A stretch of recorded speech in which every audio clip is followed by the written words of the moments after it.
그러면은 우선은 이제 오시는 순서대로 그냥 바로 시작해도 될 것 같으니까 그러면 시간 맞춰서 시작하도록 하겠습니다.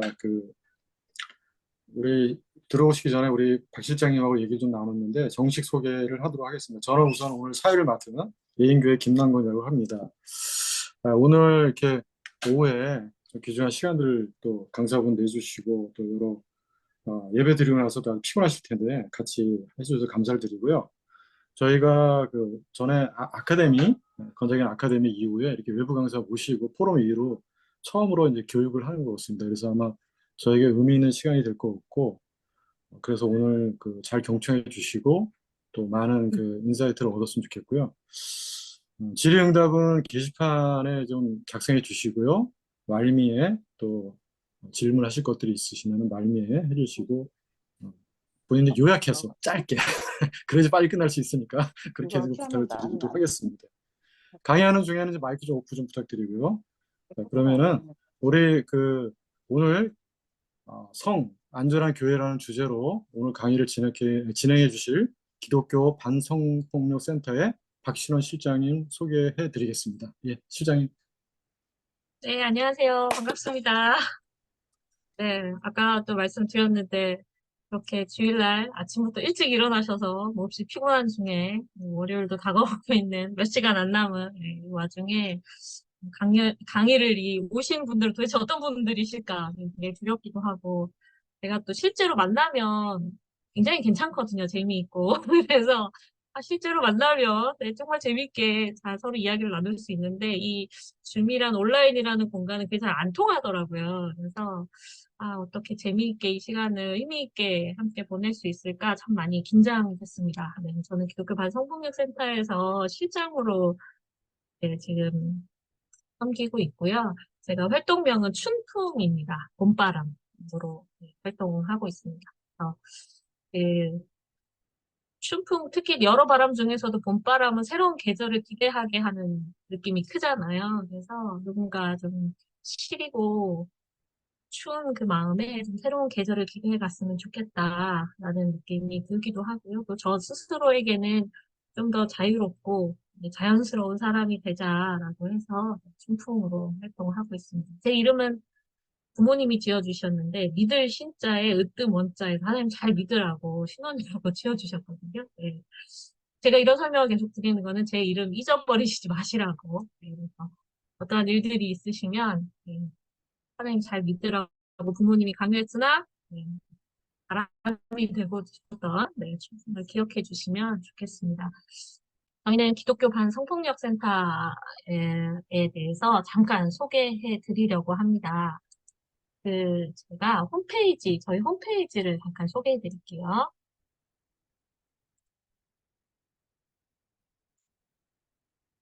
매번 강의 때마다 저희 홈페이지를 소개해 드리는데 잘 안 들어가 보시더라고요. 그래서 같이 들어가 봐야 되겠다 해서 들어왔습니다. 저희는 교회 성폭력 상담을 받고 있어요. 전화번호와 이메일로 상담 받고 있고요. 실제로 만나서도 상담을 받고 있습니다. 그리고 저희가 요즘 하고 있는 활동들도 여기 나와 있고요. 매달 저희 뉴스레터 신청하시면 뉴스레터와 보이스레터라고 교회에서 성폭력 피해를 입으신 분들이 쓰는 글들, 편지들을 두 달에 한 번씩 받아보실 수 있습니다. 기독교 반성폭력센터는 무엇을 하는 곳인가? 영상을 잠시 같이 보겠습니다.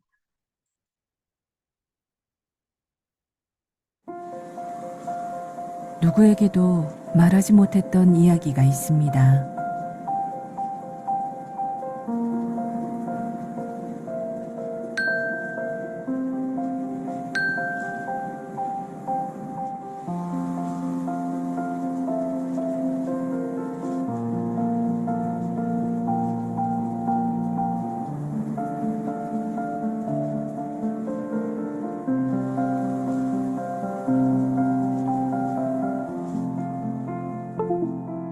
도움이 필요한 순간, 우리가 당신의 이야기를 듣겠습니다. 교회 내 성폭력, 기독교 반성폭력센터에서 상담하세요. 우리는 교회 및 기독교 공동체 내에서 발생한 성폭력 상담을 진행합니다. 우리는 교회 성폭력 예방 교육, 공동체를 위한 성인지 감수성 교육 등 강연과 워크숍을 진행합니다. 우리는 성폭력 근절촉구 기자회견, 교단총회 모니터링 등 제도와 인식을 개선하는 활동을 진행합니다. 우리는 전화와 이메일로 비대면 상담을 진행하며 모든 상담은 비밀이 보장됩니다. 모두에게 안전한 교회, 우리가 함께 만들어갑니다. 기도와 후원으로 우리의 활동에 함께 해주세요.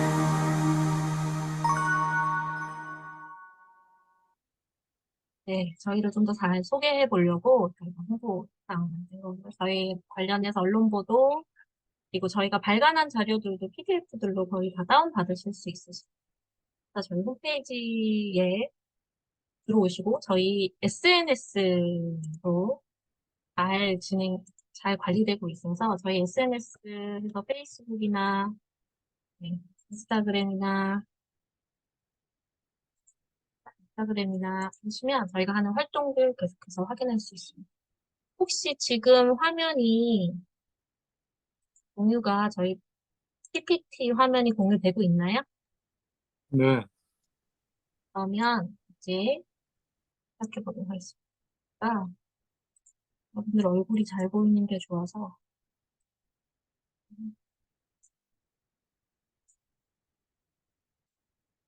네, 저희 센터 이렇게 성폭력 피해자들을 직접적으로 지원하고 있기도 하고요. 사실은 성폭력을 없앴다는 게 사건만을 해결해서 되는 문제는 아니거든요. 그 주위를 둘러싼 우리가 어떤 문화를 가지고 있고 어떤 생각들을 가지고 있는가와 관련해서 구조의 개선을 위해서, 인식의 개선을 위해서 저희가 다양한 활동들 이어가고 있습니다. 교회 안에서 언제든지 조금 고민되는 문제가 있으시거나 조금 어떻게 해야 될지 조금 누군가를 상의하고 싶다는 문제가 생기시면 언제든지 저희 센터로 상담 전화를 전화 주시면 저희 활동가하고 상담하시면서 같이 고민해서 좀 더 여러 사람들을 함께 포용할 수 있는 방법이 뭐가 있을까, 또 다른 방법이 뭐가 있을까 고민하실 수 있으실 것 같습니다. 오늘 주제는 성 안전한 교회인데요. 이게 참 늘 기독교 반성통역센터에서 저 일하고 있습니다라고 소개할 때마다 이 단어가 저는 입에 잘 안 붙거든요. 3년이 넘었는데도 이 단어가 참 낯설어요. 기독교라는 말과 성폭력이라는 단어를 함께 두고 말한다는 게 참 불편한 일이기도 한 것 같아요. 제가 일반 성폭력 상담소에서도 이제 성폭력 상담원들을 위한 강의를 하기도 하는데, 그때마다 저는 기독교 반성통센터에 있습니다라고 말하는 게 한 명의 기독교인으로서 참 쉽지 않은 문제이기도 해요. 왜냐하면 지향성이 다르잖아요. 교회라는 것, 기독교라는 것과, 그리고 성폭력이라는 것, 오늘도 여기 안전한이라는 단어가 불편하죠. 성과 오늘은 교회가 안전해야 된다? 그러면 이것은 위험한 것인가? 라는 늘 생각을 하게 되죠. 성이라는 게 뭘까요? 어려운 것 같아요. 저도 이제 제가 일을 하면서 과연 성이란 게 뭘까 많이 고민하는데, 우리가 성이라는 걸 쓸 때는 주로 이제 어디 가서 뭔가, 저희 딸이 얼마 전에 토플 시험을 봤는데 거기 이제 성별에 대해서 저 때만 해도 뭐 남성, 여성 이렇게만 체크하기로 했는데 요즘에는 뭐 굉장히 많은 수 10개에 가까운 게 체크할 수 있도록 나온다고 하더라고요. 결국에는 나는 누구인가, 혹은 뭐 어렸을 때부터 남자는 이래야 돼, 여자는 이래야 돼 라는 것들로 규정되어진 사회에서 나를 보는 나에 대한 정체성은 무엇인가에 대한 고민이 성인 것 같고요.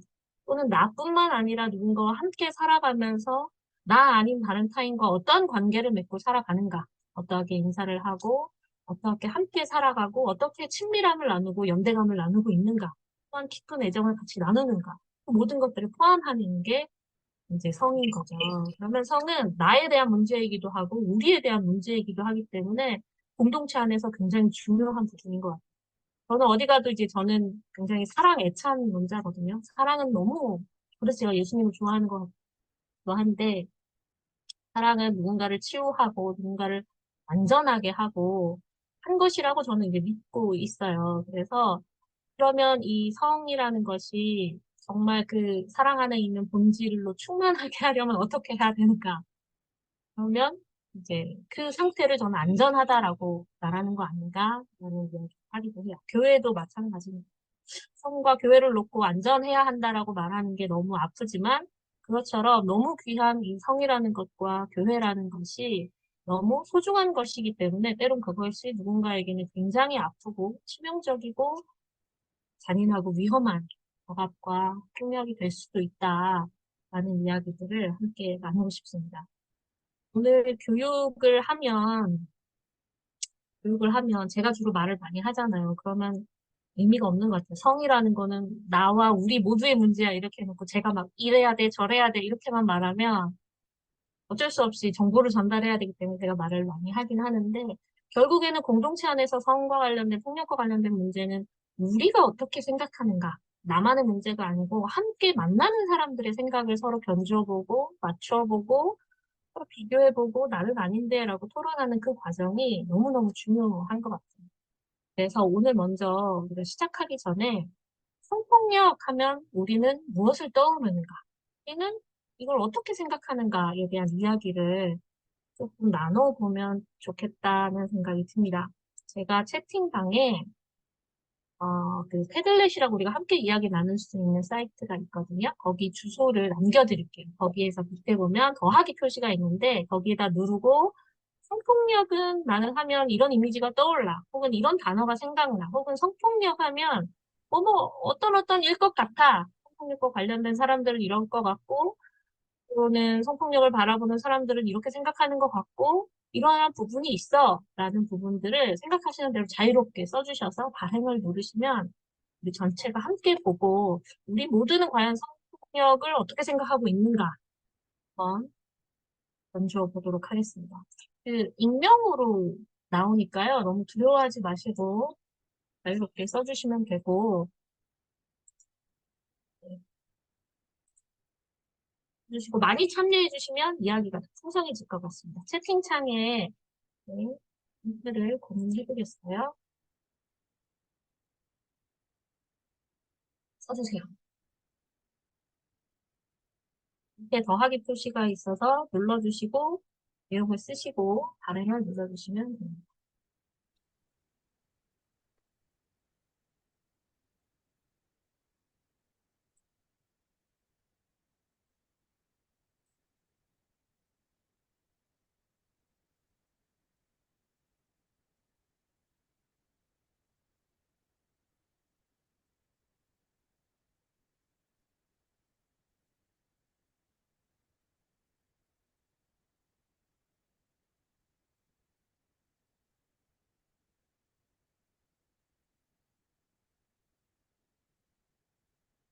네, 지금 여러분들이 쓰고 계신 것 같아요.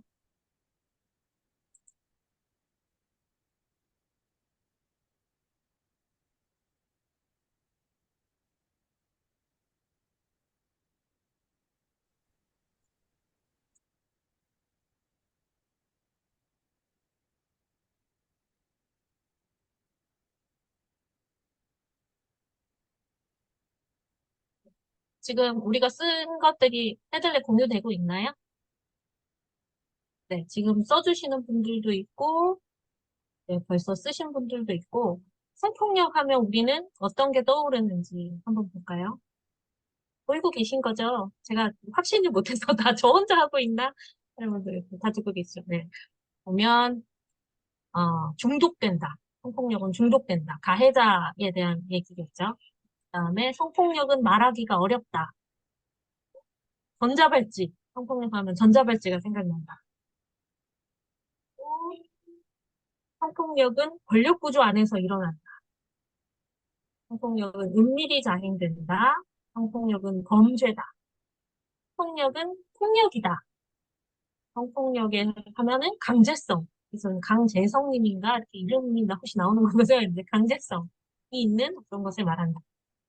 큰 상처가 된다. 라는 의견들을 남겨주셨어요. 성폭력은 2차 가해가 일어날 수 있다. 되게 중요한 부분. 이미 성폭력에 있어서 과거에는 이런 것들을 물어보면 막 울고 있는 여성 이미지 너무 이 사람의 삶은 망했어요. 막 이런 느낌. 어떤 그 여성의 삶은 이제 피폐해져서 다시 시작할 수 없어요. 라는 이미지인가. 혹은 가해자는 뭔가 정신적인 병력이 있을 거예요. 혹은 사회적으로 제대로 기능하지 못하는 사람일 거예요. 이런 이야기를 하시기도 하고, 성폭력은 교회에도 존재한다. 폭력은 내가 있고 누군가와의 관계가 있는 곳은 할 수 있죠. 또 2차 가해가 일어날 수도 있는 거고요. 누군가에게 깊은 상처가 되기도 하고 누군가에게는 큰 분노이기도 하죠. 상처라는 표현을 나는 받아들이고 싶지 않다. 나는 이런 부당하게 된 분노만 얘기하고 싶다. 또 한 번 성폭력이 일어나면 계속해서 어떤 그 안에서의 전능감, 누군가를 굴복시키고 억압하는 것에 대한 전능감이 계속해서 발현되는 가해자의 문제도 있기도 하고, 그리고 말하기 어려운 구조들도 많죠. 그 안에서. 어려운 구조들도 많고, 혹은 말할 수 없게 하는 부분들도 있어. 저희 홈페이지 주소가 6월 보이스예요. 인스타 목소리. 피해자가 말하게 하면서 말 못하게 하는 구조. 일리에 억압하는 그 구조를 깨자라는 느낌으로 목소리가 굉장히 중요합니다. 피해자가 주로 여성이지만 남성도 가능하다. 그렇습니다. 이게 권력의 문제이기 때문입니다.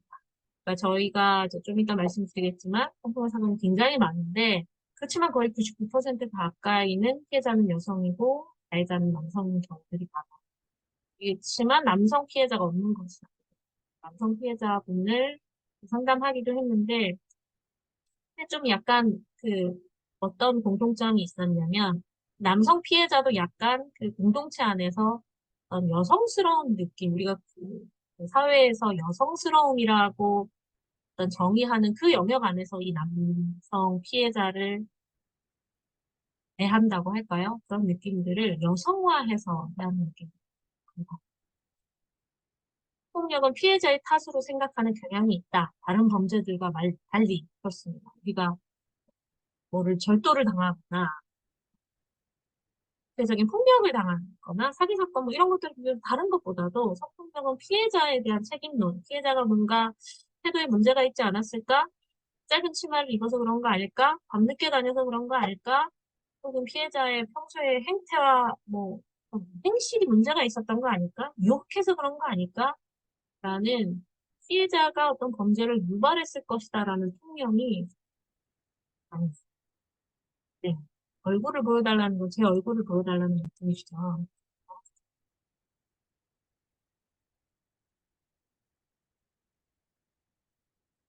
저희가 2018년 7월에 저희가 조그만 성폭력센터가 개소를 했고요. 이제 올해 5년 차 됐습니다. 그동안 사건을 323건 접수를 받았고 상담을 했어요. 그러면 교회가 323개의 교회겠죠.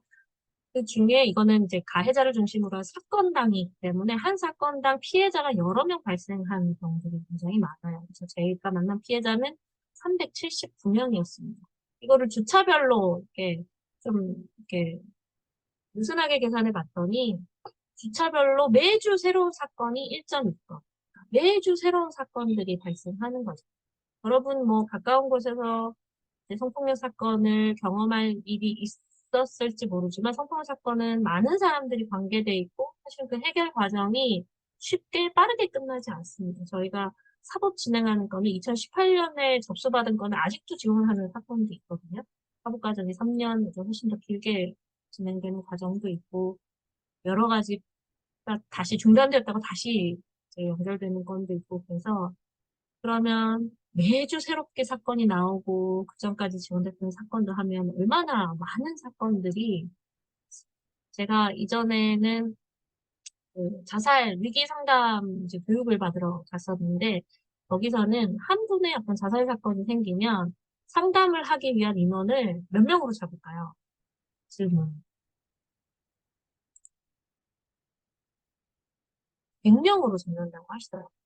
자살 발생에 한 명이 나오면 그 자살위기센터에서 상담 인원을 100명으로 잡으신대요. 왜냐하면 이분이 다니는 학교 혹은 직장, 가족, 가까운 사람 혹은 이분이 자살 어떤 그런 행위를 할 때 목격한 사람들 그것들을 뒤에 처리한 사회복지사 그다음에 뭐 119 소방대원 경찰과 관련된 그 조직구조 안에서의 사람들 이렇게 해서 그 영향력이 100명, 근데다가 이제 그 사람이 뭐 연예인이나 이렇게 되면 훨씬 더 크겠죠. 성폭력 사건은 어떨까요? 저도 한 사건을 접수받으면 수백 명 이상인 것 같아요. 그 교회 청년들을, 한 교회에서 발생한 청년들을 다 만나기도 하고, 그 가족 상담도 엄청 많이 하기도 하고요. 그 목회자분뿐만 아니라 가해자를 둘러싼 사람들, 교회 공동체 전체가 굉장히 많은 혼란과 여러 가지 갈등을 겪는 과정이기 때문에 이 한 사건이라고 간단하게 표시하는 이 일이라는 숫자 안에 엄청난 많은 사람들의 혼란, 그리고 오랫동안 신앙생활을 해왔던 것에 대한 어떤 여러 가지 분노와 여러 가지 감정들, 또 복잡한 과정들이 이 사건 안에 다 하게 들어가 있는 거죠. 여러분들이 아마 기반센, 저희가 줄여서 기반센이라고 부르는데, 기독교반 성폭력센터. 저희 센터를 아시는 분들도 있고, 아마 모르시는 분들도 많을 거예요. 저희가 그렇게 유명하지 않은데도 매주 이 사건이 이 정도 접수됐다면, 제대로 알려지지 않은 사건이에요. 그리고, 그냥 저희가 이제 제가 교육을 가면 그런 얘기 많이 하시거든요. 아, 우리 교회는 이런 거 없어요. 성폭력이라니 막 이래놓고 교육이 다 끝나고 나면 사실은 옛날에 우리 교회에 조용히 사라진 사람이 있었어요. 그런 스캔들이 있었어요. 좀 약간 뭔가 그런 게 있었던 것 같아요. 라고 이야기하시는 이야기들이 굉장히 많아요.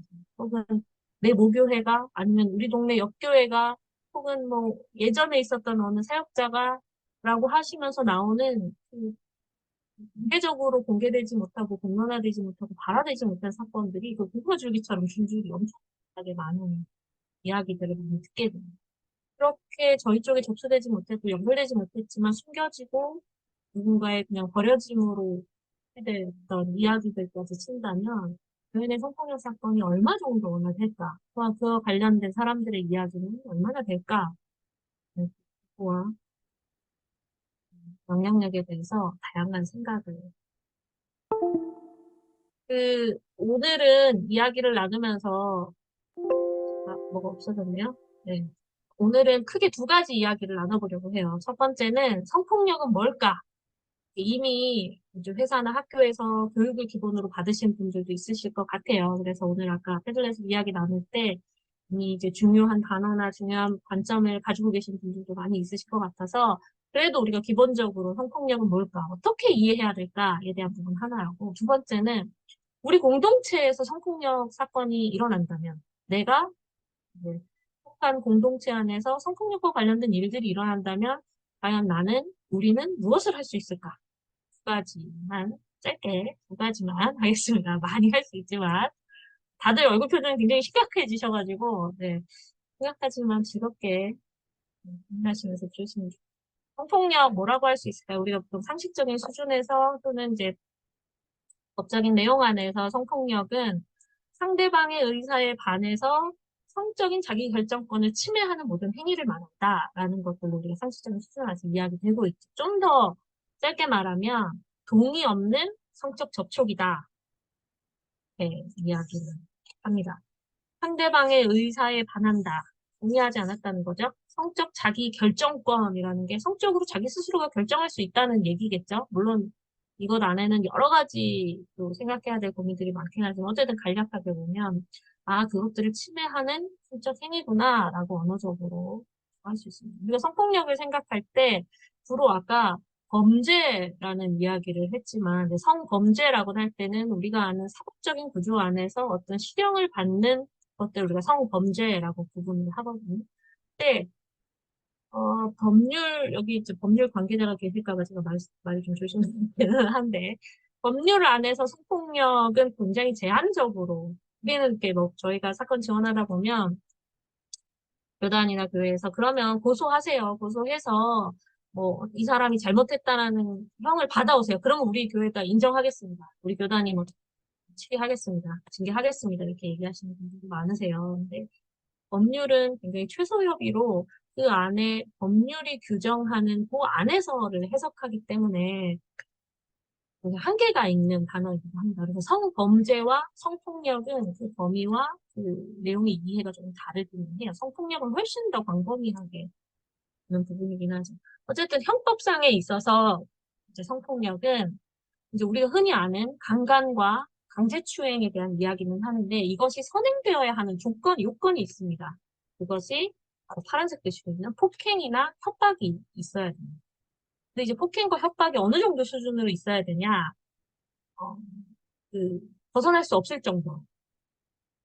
그냥 이렇게 강제력이 그 사람이 엄청나게 저항했느냐, 얼마나 저항했느냐가 굉장히 중요한 요소 중에 하나죠. 근데 이제 실제로 성폭력 사건이 일반 성폭력 상담소에서 내는 그 통계에 따르면 80% 정도가 아는 사람에 의해서 일어나는 성폭력 사건이에요. 그렇다고 보면 우리가 흔히 성폭력을 생각하면 굉장히 심하게 이 사람을 꽁꽁 묶거나 어떤 살인 무기를 들거나 혹은 이제 얼마 전에 이제 부산에서 일어난 뒤돌려차기 사건처럼 이 사람을 의식을 상실하게 한 그 정도의 성폭력을 떠올리기도 하지만 실제로 80% 정도는 아는 사람에 의해서 안전하다고 느끼는 내 집에서 혹은 그의 집에서 혹은 우리가 친밀하게 느끼는 그 장소 안에서 이게 일어난 경우들도 굉장히 많습니다. 이 안에서는 폭행과 협박이 증명되지 않아서 성폭력으로 인정되지 못하는, 그러니까 우리가 흔히 하는 무혐의인데 증거가 좀 부족하다라는 것들로, 혹은 여기 안에 이 법률상 정의 안에 정의될 수 없다라는 것들로 안 되는 부분들이 많죠. 그런데 요즘 법률도 굉장히 감수성을 높이려고 많이 노력하고 있습니다. 그래서 요즘 많이 되는 부분은 위계와 위력이 폭행과 협박에 준하게 작용되었던 부분들을 섬세하게 읽으려고 많이 노력해요.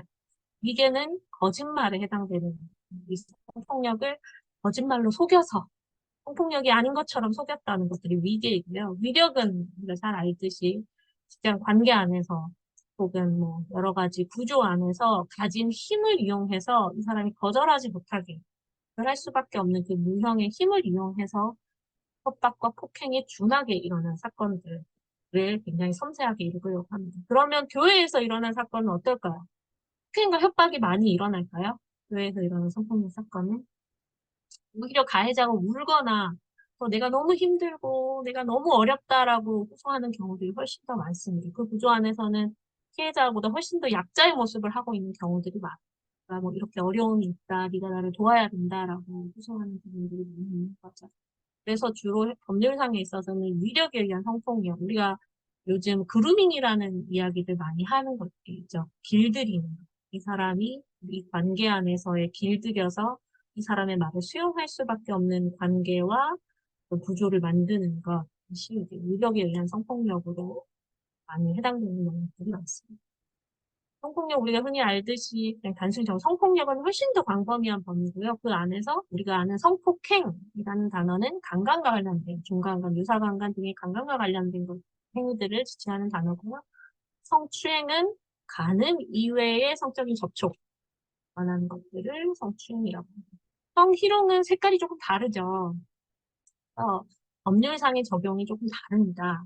그래서 성희롱은 이제 가정 양립에 관한 법률이나 남녀고용평등법이나 혹은 국가인권위법에 이렇게 적용되는 부분인데 피해자가 그 성적 굴욕감이나 혐오감을 느끼는 성적 언동, 말과 행동, 뭐면 분위기, 눈빛, 그 모든 것들을 포함하는 행위를 우리가 성희롱이라고 하죠. 성희롱은 직장 내 관계 안에서 이 사람이 일상생활을 살아가기 어렵게 하는 어떠한 요소들을 제거하기 위해서 모두가 평등한 삶을 지향하기 위해서 이 성희롱입니다. 그래서 형법 안에는 성희롱은 없습니다. 성희롱은 이제 민사적인 영역에서 다뤄지는 부분이어서 그래서 우리가 흔히 성폭력 하면 피해자가 불쾌함만 느끼면 다 되는 거 아니야? 라고 이렇게 오해하기도 하죠. 근데 그런 것들은 성희롱과 관련된 개념이고요. 성폭행과 성추행 일반 형법상에서 이야기할 때는 폭행과 협박이 있는가를 굉장히 엄하게 본다. 그래서 교회 성폭력 사건 안에서 저희들이 봤을 때는 굉장히 교회 안에서 있는 권력을 이용해서 위력을 사용해서 일어난 사건이다라고 하는데 폭행과 협박이 충분하지 않아서 불기소되는 사건들이 굉장히 많습니다. 성폭력을 이해할 때 사법에서 불기소됐어? 그러면 그건 성폭력이 아니네 라고 섣불리 말하기는 굉장히 어렵다. 그런 부분에 대한 이해도 필요합니다. 이거는 이제 법률상의 말이고요. 좀 더 쉽게 어떻게 이해할 수 있을까? 아까 성폭력은 폭력이다 했는데 그럼 폭력을 어떻게 이해할 수 있을까? 우리가 경계와 동의라는 개념을 통해서 성폭력을 한번 이해해 보겠습니다. 이게 여기 어떤 사람이 있죠.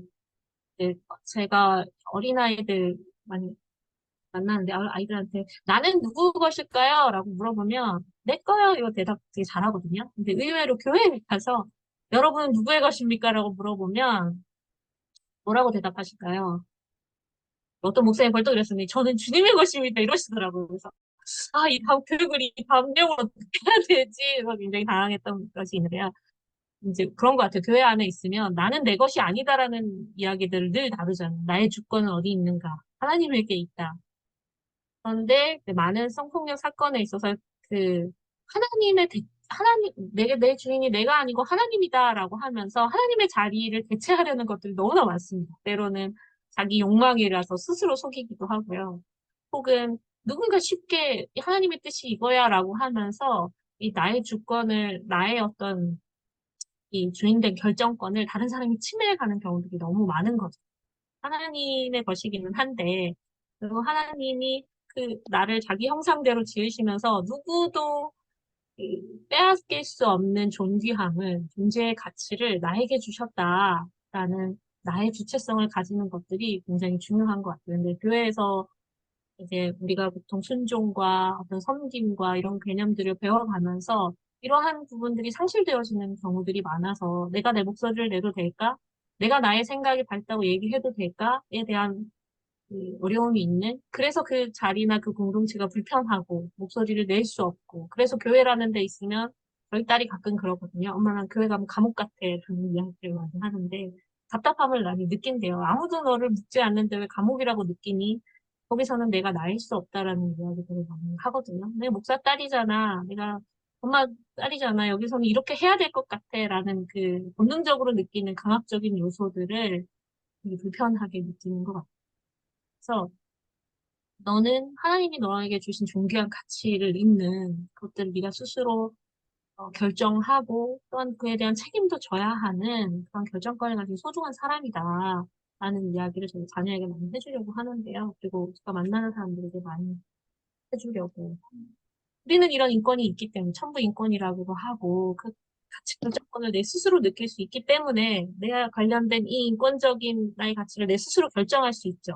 이것은 성적인 영역에 있어서도 마찬가지입니다. 내 몸에 대한 권리, 내가 누군가와 사귀고 그 사람과 교제를 이어가기를 원하는 권리도 내 스스로 결정 내릴 수 있는 거죠. 그리고 내 스스로 결정 내릴 수 있을 뿐만 아니라 다른 사람의 그 결정도 존중해야 되는 거죠. 따라서 이렇게 경계를 스스로가 지을 수 있는 거죠. 우리가 눈에 보이지 않지만 다양한 경계가 있잖아요. 지하철에 앉을 때도 물리적인 거리를 두죠. 사람들과 바짝 다가오는 거 불편해요. 라고 하듯이 집에서도 문이 있고 저희 사춘기 딸이 맨날 방문을 쾅쾅 닫는데 그만큼의 자기 경계를 설정하는 거죠. 그것처럼 신체적으로도 나는 어떤 사람과 이 정도 경계를 설정하고 싶어 스스로 결정할 수 있다는 거예요. 근데 다른 사람과 친밀함을 나누고 싶으면 그럼 어떻게 해야 될까요? 건장의 홈페이지 들어갔더니 민주적이라는 단어 굉장히 많더라고요. 민주적으로 소통해야 되는 거죠. 그걸 우리가 흔히가 동의라는 말을 많이 합니다. 근데 예전에 막 그랬던 것 같아요. 여자의 노는 노가 아니야 라고 그 사람의 의사 표현을 왜곡된 성인식으로 제대로 받아들여지지 않았죠. 뭔가 이제 뭐 크크크 우리 문자상에서도 크크크 하면 이거 동의한 거 아니야? 라고 좀 많이 하는데 요즘에는 동의 대신 적극적인 합의라는 말을 많이 씁니다. 훨씬 더 적극적으로 자기 신체에 대한 결정권을 스스로 결정할 수 있도록 그게 표현되어야 된다. 내가 친해지고 싶으면 어떻게 해야 돼, 서로. 나 이렇게 너와 친해지고 소통하고 싶은데 괜찮아? 라고 물어보고 서로 적극적인 합의를 얻는 과정들이 굉장히 중요하다. 근데 이제 이것들이 이루어지기 위해서는 전제 조건이 필요합니다. 이게 이제 오른쪽에 있는 그림이죠. 이 곰인가요? 곰하고 생쥐하고의 관계에서는 어떤 민주적인 소통이 가능할까요? 진짜 동의가 가능할까요? 그러니까 어렵죠. 누군가 나 이렇게 해야 돼. 너 이거 내놔라고 하는 희생지가 그 어떤 두려움과 압도감 때문에 그래라고 말하거나 혹은 거절하고 싶은데 크크크라고 하거나 이렇게밖에 말을 못하는 거죠. 저도 옛날에 목사님이 뭐 이거 해야 돼 그러면 거절 못하니까 뭐라고 하죠? 저희는 기도해 보겠습니다. 이렇게 회피하거나 제대로 거절할 수 없는 그 상황적인 구조들이 있는 거죠. 진정한 동의를 위해서는 제일 중요한 것은 평등한 분위기가 만들어져야 됩니다. 그러니까 아까 권장님 들어보니까 차별에 대한 것도 굉장히 예민성을 많이 가지려고 지향하시는 교회들이 많이 있으시더라고요. 결국 우리 공동체 안에 어떠한 힘의 차이가 있는가, 누군가에게 누가 어떤 권력이 있고 그것이 어떤 불평등을 낳을 수 있는가에 대한 예민성이 있어야 된다. 누군가에게 힘이 있으면 그 힘으로 아까 그 곰처럼 쉽게 경계를 침범할 수 있게 되는 거죠. 나 내 경계 이만큼 지었어. 내 결정권은 여기야 라고 해도 누군가의 힘으로 그 경계를 쉽게 넘게 된다는 거예요. 그래서 성폭력은 굉장히 이렇게 성적인 섹슈얼한 뭔가 스킨십의 문제다라고 하기보다 성폭력은 권력, 불평등, 차별과 관련된 힘과 관련된 문제다라고. 그럼 우리 안에 있는 어떤 것들이 힘으로 작용할까요? 우리는 곰 같은 사람도 없고 우리가 생각하기에 이렇게 물리적인 힘은 가장 쉽게 힘이 세 보이는 물리적으로 폭력을 행사할 수 있는 건 가장 쉽게 우리가 인지할 수 있는 권력이고 우리 안에 어떤 것들이 힘의 차이로 많이 발생할 수 있는가? 성별, 성인지 감수성에 의하면 남성과 여성에 따라서 동일한 상황과 동일한 사건에 있어서 누가 더 많은 결정권을 가지게 되는가? 연령에 따라서 우리 교회는 누가 더 힘을 가지고 있고 누가 더 많이 발화하고 말하고 결정권을 가질 수 있는가? 경제력에 따라서 경제력에 상관없이 모두가 동일한 가치와 동일한 어떤 영향력을 행사할 수 있는가? 학력은 어떨까요? 더 많이 배운 사람이 보통은 이렇게 가르치는 역할을 많이 하게 되죠. 그리고 더 많은 영향력을 끼칠 수 있죠. 직급과 지위 역시 더 높은 사람이 더 낮은 사람의 결정권을 가지고 있기 때문에 똑같이 의사소통을 하기는 어렵죠. 동일한 적극적인 합의를 만들기 어려운 구조 안에 있죠. 그래서 제가 이것과 관련돼서 이제 목사님들한테 많이 이렇게 강의를 가면 목사님들이 되게 억울해 하세요. 하시면서 하시는 말씀이 나는 한 번도 힘을 가져본 적이 없다. 교회에서 나가라 그러면 나가야 되고 교회에서 청소하라 그러면 내가 청소하고 나는 힘이 없다라고 이렇게 오히려 억울하다라고 나는 경제력도 없고 어, 힘이라는 것들이 굉장히 이 발견하기가 어려운 것은 여러 가지 힘들이 교차적으로 있기 때문인 것 같아요. 경제적으로는 훨씬 더 가난한 위치에 있을 수 있죠. 저도 이제 남편이 목회를 오래 해서, 경제적으로도 가난할 수 있고, 여러 가지 결정권에서 배제될 수도 있고, 하지만 이렇게 말씀을 가르치는 그 전문성에 있어서 전문적인 돌봄의 역할을 하는 그 직업의 특수성과 전문성에 있어서는 또 다른 힘을 가지는 위치에 있는 거죠. 이것 이외에도 교회 안에서 작용할 수 있는 여러 가지 힘과 여러 가지 그 권력들이 있을 거예요. 이것에 대해서 얼마나 세밀함과 세심함을 가질 수 있는가가 그 공동체가 얼마나 평등한 공동체가 될 수 있는가, 얼마나 이제 건자변처럼 건강한 공동체가 될 수 있는가, 포인트가 되는 거예요. 이 안에 이런 부분들은 누군가 더 영향력을 가진 것 같아. 이런 위치에 있는 사람이, 이런 힘을 가진 사람이 그래서 뭐 여러 가지가 있을 수 있죠. 그 장애가 있거나 혹은 좀 외부에서 왔거나 이주민이거나 여기에 훨씬 더 자리를 잡은 사람보다 외부에서 온. 그래서 이제 성경에 보면 낯선 이방인들에 대한 접대, 여성에 대한 접대, 아이들에 대한 이런 것들이 계속 나오는 것처럼 누가 더 여기서 약자로 대해지는가, 우리 공동체는 그런 민감성을 잘 가질 수 있는가. 여기에 제가 여러 가지 권력으로 차이를 받을 수 있는 6가지를 써놨는데 이것보다 훨씬 더 수많은 요소들을 우리 공동체는 만들어낼 수 있을까? 또 그것과 관련된 대화를 해갈 수 있나? 에 대한 게 그 공동체의 예민성을 보여주는 것이라고 생각합니다. 저는 얼마 전에 IMF에서 뭐 안전한 교회에 대해서 기고글을 써달라고 그래서 안전한 교회가 뭘까? 이렇게 생각해 봤어요. 근데 제가 이거 강의를 준비하면서 이거를 하는데 이사야서 말씀이 떠오르는 거예요. 이사야서 11장 말씀에 제가 세 번역으로 읽어드릴게요.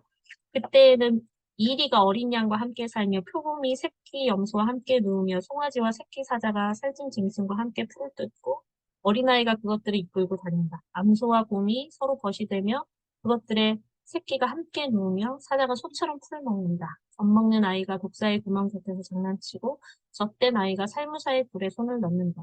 나의 거룩한 산 모든 곳에서 서로 해치거나 파괴하는 일이 없다. 우리 바다를 채우듯 주님을 아는 지식이 땅에 가득하기 때문이다. 11장에 나오는 말씀처럼, 그러니까 그 권력이 폭력이 되지 않는, 힘의 차이가 폭력이 되지 않는 게 하나님의 나라가 아닐까? 결국 성폭력으로 안전하다는 거는 단순한 강간 사건이 없고, 내 지금 눈에 나를 추행하는 사람이 없고, 성희롱 발언이 없는 그런 상태뿐만 아니라, 우리 안에 차별이 없고, 힘의 차이가 있어도 그것이 폭력이 될까 두려워하지 않고, 억압하지 않아도 되는 그런 안전한 상태. 우리가 교회에서 가르침의 장소에 있었을 때도 가르침의 힘으로 배우는 자를 억압하지 않고, 목양과 돌봄의 힘이 있어도 그걸로 상대를 종속시키지 않고, 존경과 사랑의 힘으로 누군가를 속박하지 않는 것. 순종과 섬김이 누군가에게 일방적으로 되지 않고, 서로의 다름과, 서로의 다름과 같지 않음이 다채로움과 풍성이 되는 것. 그게 안전한 교회가 아닐까라는 생각이 들거나, 우리 교회에서는 누가 더 많은 힘을 가질 수 있을까? 여러 가지 힘에 있어서 누가 더 영향력을 행사할 수 있을까? 그것이 다른 사람에게 어떻게 더 경계를 침범하게 되고, 경계가 우리가 물리적인 경계인데 질문도 될 수 있거든요. 우리 쉽게 말하면, 너 뭐 결혼은 언제 할 거야? 애는 언제 낳을 거야? 뭐 여자친구는 어때? 뭐 스킨십은 얼마나 했어? 이런 경계를 넘는 질문들도 할 수 있는 사람은 따로 있어요. 이렇게 그 질문을 듣는 사람보다 질문을 하는 사람이 더 많은 힘이 있는 사람일 가능성이 많죠. 그래서 우리 안에 어떤 것이 더 힘이 될 수 있는가? 그 힘으로 상대방의 물리적 공간, 혹은 신체적 공간, 혹은 심리적, 정서적 경계를 침범하고 있지 않는가에 대한 예민성이 성폭력으로부터 안전한 공동체를 만들어가는 데 중요한 부분이다. 또 이제 성폭력, 이제 1단원의 마지막이에요. 성폭력은 우리가 이렇게 개별 사건에만 집중하기가 좋은 것 같아요. 그래서, 그 이상한, 소위 말하는 미친놈 한 사람만 없어지면 되지. 가해자 한 사람만 없어지면 되지. 혹은 피해자만 더 이상 문제 삼지 않으면 나 이제 다 회복됐어요. 라고 하면 문제가 없는 거 아닐까? 라고 생각하기 쉽거든요. 그런데 사실은 성폭력은 그 가해자, 피해자 두 사람만의 문제가 아니라 그를 둘러싼 공동체 전체의 문제라는 거죠. 성폭력은 개인만의 문제가 아니고, 누군가만 없어지면 그냥 해결되는 게 아니라 우리 안에 어떤 성차별적 문화가 있는지, 혹은 어떤 힘의 차이가 있고, 어떤 왜곡된 성과 관련된 인식들이 이러한 폭력이 이 안에서 이루어질 수 있게 하고, 지속되게 하고, 계속해서 발생되게 했는지에 대한 공적인 자리에서 함께 논의하고, 이러한 문화들을 만들어가려고, 없애가려고, 근절해 가려고 노력하는 것들이 중요한.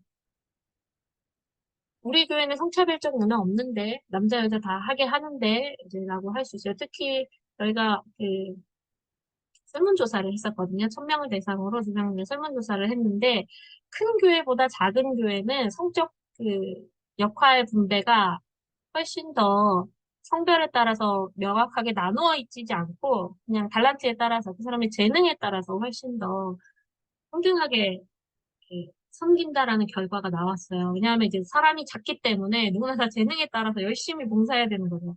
남성은 이 일 따로, 여성은 주방일 따로, 여성은 돌봄 역할 따로 이렇게 나눠지는 게 아니라 누구나 다 함께 이제 일을 한다라고 더 많은 성평등한 지향점을 가지고 있다라고 이야기를 하더라고요.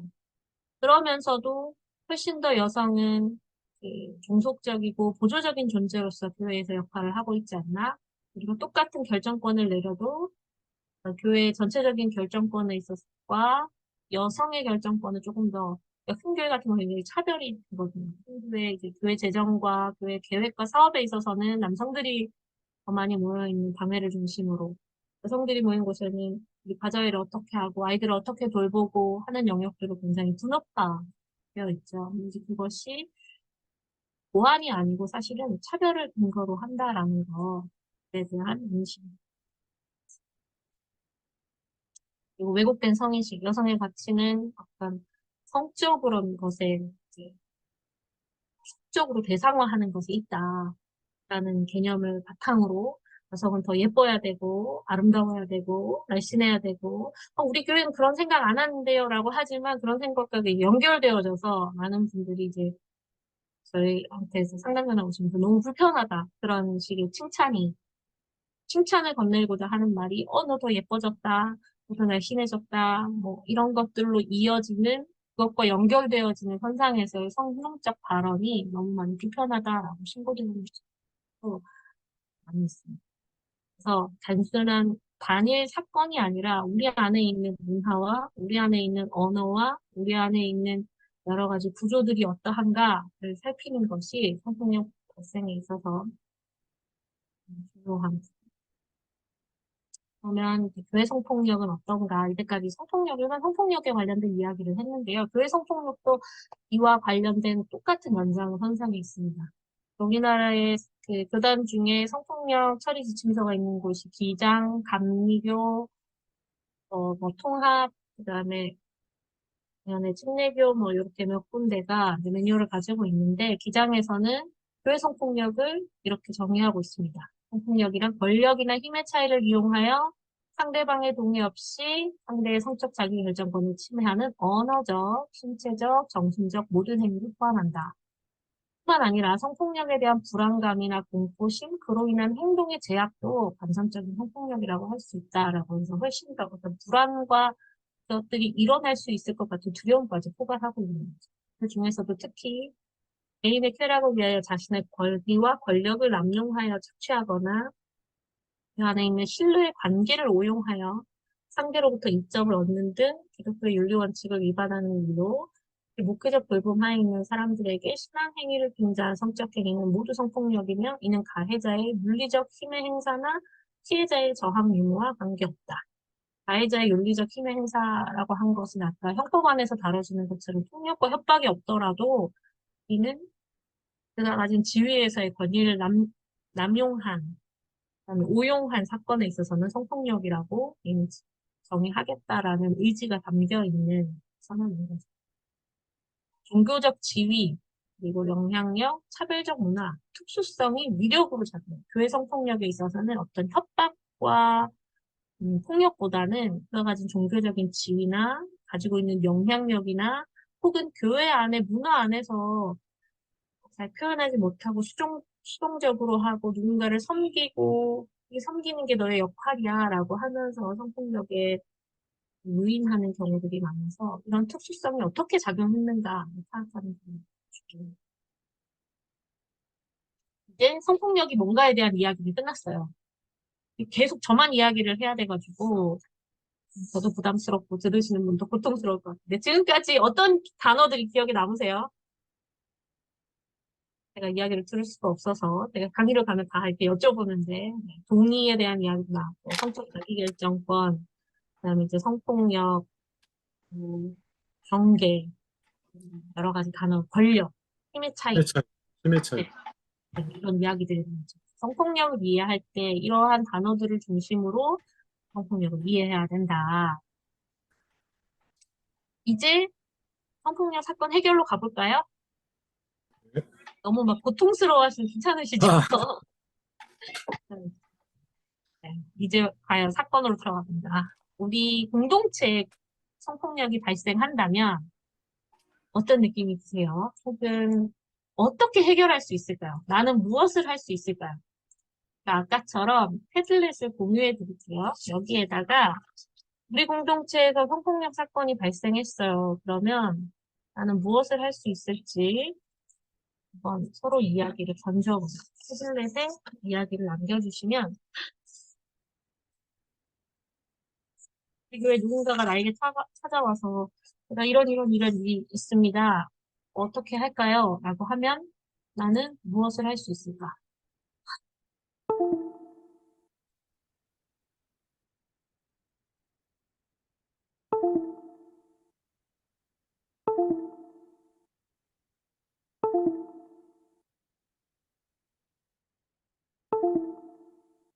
너무 훌륭한 답변을 얻어보니 기반센에 연락하니까 되게 중요한 부분입니다. 사실은 네, 되게 중요한 부분 중에 하나인 것 같아요. 기반센에 연락 주셔서 그러면 저희도 관련 사건에 대해서 다른 필요한 전문 단체들이 있다면 얘기해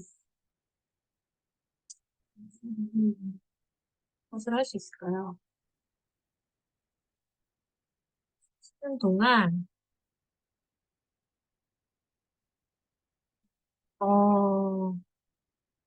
가해자와 피해자를 분리한다. 무조건 피해자의 편에 선다.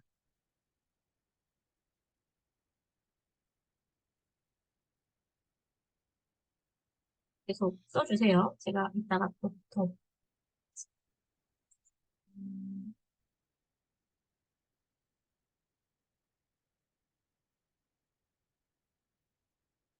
자, 그 저희 이제 실제 사건에 기반을 해서 관련된 사례를 읽어드릴게요. 이것을 듣고 만약에 나한테 와서 이런 이야기를 했다면 나는 이 다음에 무슨 이야기를 할 수 있을까?